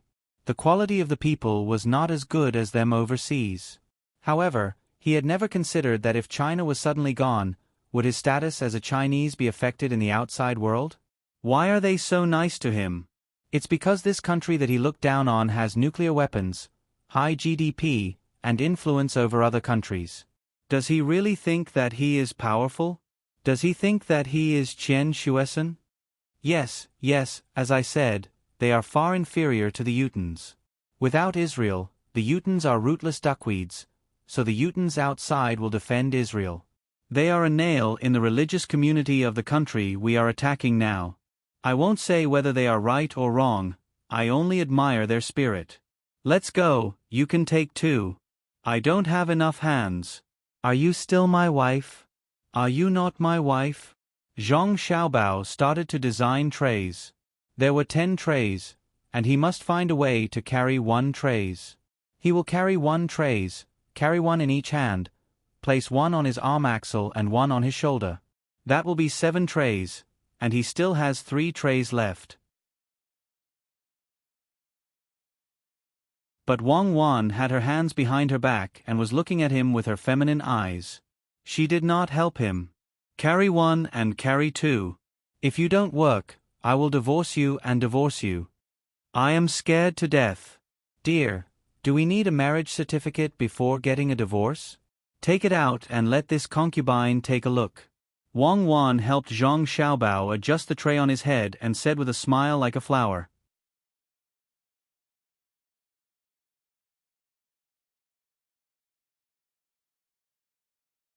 Chapter 1335. Fresh venison is here.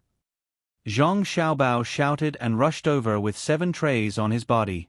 The 9 little guys immediately rushed forward and reached out to help. Wow, brother, you're amazing. Are you going to perform acrobatics? It would be even better if you could hold one in your mouth. It's not difficult at all. People can put a very long pole and people can move back and forth on it. You can hold it in your mouth, really. Xiao Bei said to his brother as he tiptoed and took the tray down from his brother's head. Many acrobatics can be vomited out after eating. Do you want me to vomit a few mouthfuls for you? Zhang Xiaobao said discontentedly. He.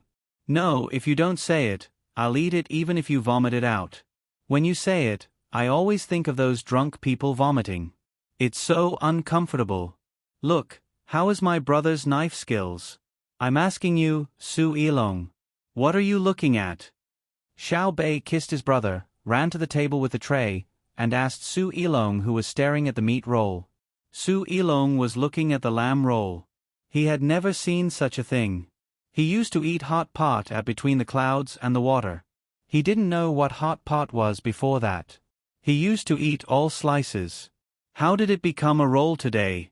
Say something, venison. Don't you recognize it? Xiao Bei looked at Su Yilong's confused look and said aloud. Why is it a roll? Su Yilong murmured. Because it's cooked faster when it's put in the soup. My family used to eat it like this. Oh, it's not like this to outsiders. It's not a big deal. If you want to eat it, wait until we go back. If you eat in the restaurant opened by my family, you can ask for a roll. Xiao Bei made a gesture of boiling the venison and began to distribute the food. The children in Duo tribe were very honest. Each of them had a small hot pot in front of them, but they were a little far from the hot pot. When they wanted to eat, they had to stand up from the chair and walk to the front. Otherwise, they couldn't boil the food. During the process of eating, they had to go back because the small table with the plates was next to the chair. They were not the only ones. Xiao Bei and the others were the same. However, the 9 little fellows were already used to it. They would go there when they were cooking and come back when they were eating. They would just make a few more trips. Su Ilong frowned and said, "That's not what I meant. What I wanted to say was, why would the frozen meat be rolled up after being cut?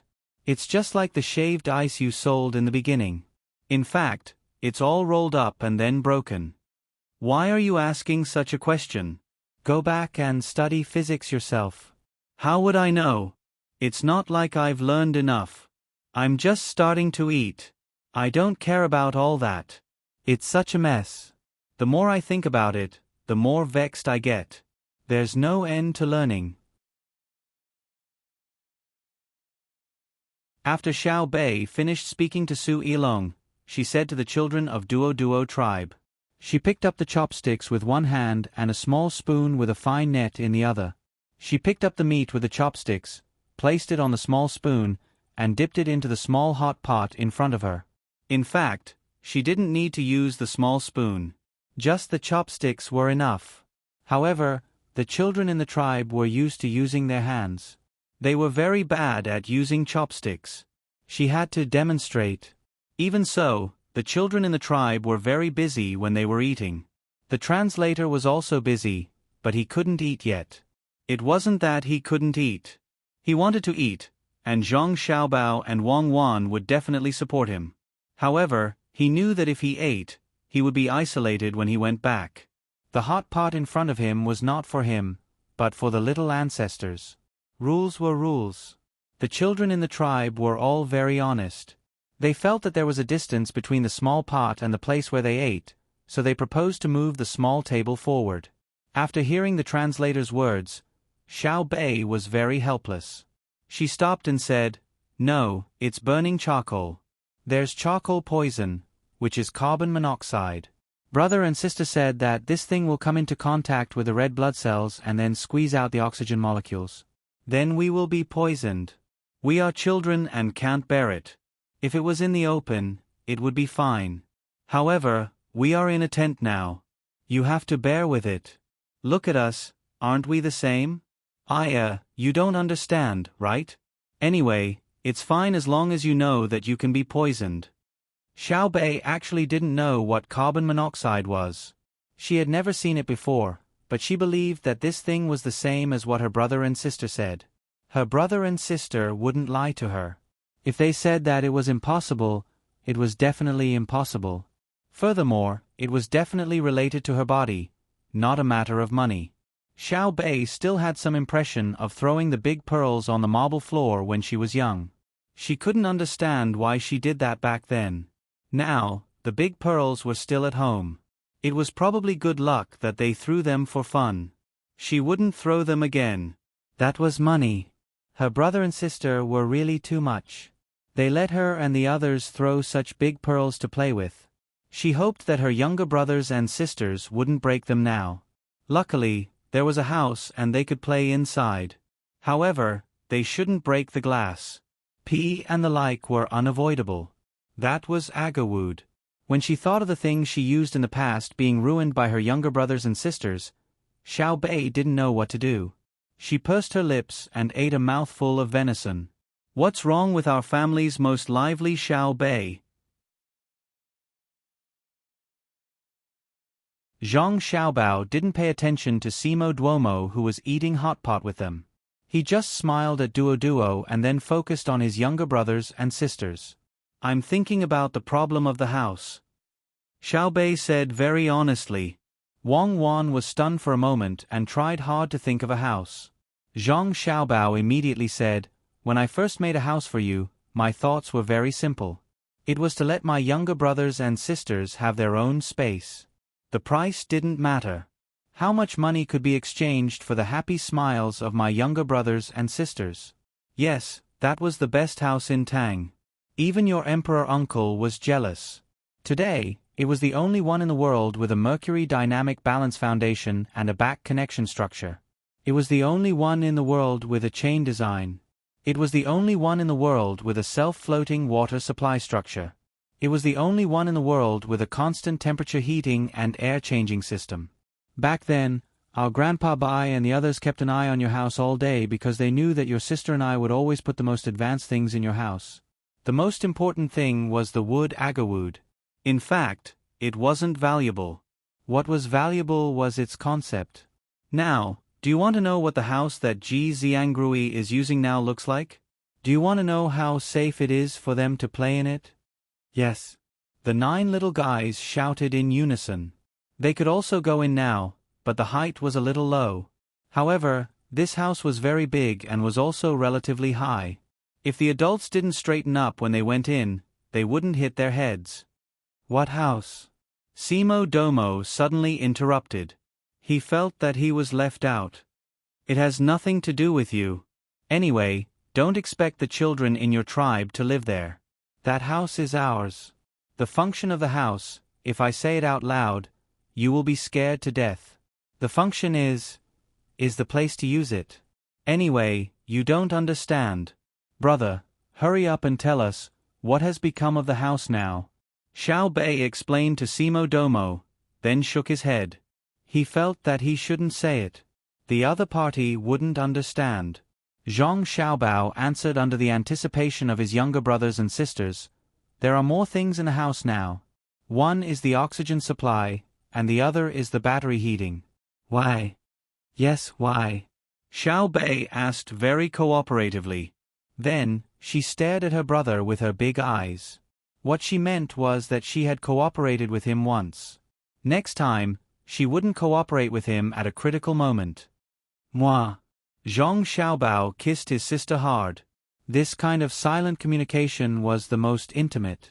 Others only thought that his sister was asking questions, but he knew that his sister wasn't asking questions. She was angry. It was a big favor for her to compromise for him. Brother, if you don't say it, I will tell my mother, grandfather, and grandmother when we go home. I will say that you are deliberately keeping them in suspense. Let's see who they will side with. Xiao Bei threatened again.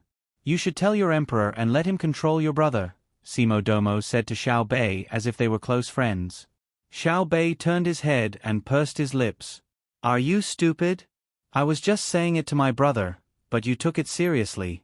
If I took it seriously, it would be useless no matter who I looked for. Even if I looked for my grandparents, they would tell me to beat your brother when we see him. In the end, when we really saw him, we couldn't wait to feel sorry for him. Do you think I am stupid? This is a disease that needs to be treated. Brother, tell us quickly. We are all waiting. Ha ha ha ha. Zhang Xiaobao laughed heartily and kissed his sister again. He said, as expected of the person in charge of foreign affairs. You are indeed amazing. Good, let me tell you. Now, Ji Xiangrui is using your original house. There is a separate sealing system inside. That is, when the overall pressure from the outside is too strong, the house will be completely sealed immediately. Air can only go out but not in. Even the Tang Empire's Ministry of Works doesn't have such a thing. They use an automatic response system that your sister specially designed. There are oxygen cylinders inside. When there is an external force, they will open in a chain. The principle is very simple. It is a passive lever structure and gears. Now, your sister and I are researching the light sensor system. That is, when the outside is dark, the house will immediately light up. There are batteries and light bulbs. This technology will scare people to death if it is taken out now. Unfortunately, it will not be able to be automatically controlled by computers in the next few decades. This is the regret of your sister and I. The house is also equipped with a small battery power propulsion system. It can move on its own on water. Its speed is not as fast as the current Tang Empire's most advanced small diesel engine, but it can ensure that a human-powered boat can't catch up. Also, the most important thing is the ability to fly after the hydrogen cylinders are turned on. We have added a distributed balloon connection system above the house. In an emergency, the house can fly up in 15 minutes. Zhang Xiaobao explained. Seymour, Domo, and Duo didn't understand. But Su Ilong's eyes were shining. She finally knew what her grandfather's generation had lost. They didn't keep an eye on the house that Zhang Xiaobao and Wang family were using for their children. They had kept an eye on it. Why did they give it up now? Didn't her grandfather say before that if they wanted to see the technology level of Zhang Xiaobao and Wang family, it was enough to see their children's house? Why did they forget? Was it because Xiao Bei and the others didn't use that house? But they still had younger brothers and sisters. Good luck had come out. Miscalculation, a big miscalculation.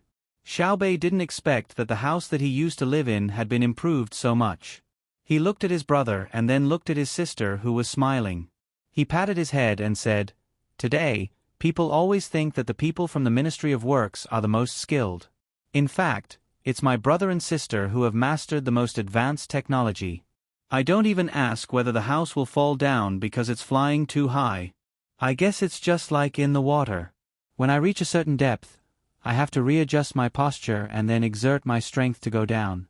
As long as the thickness of the balloon is enough, the house can be suspended at a certain height. Brother Xiao Hai, now you know the difference, right? My brother and sister must have calculated it.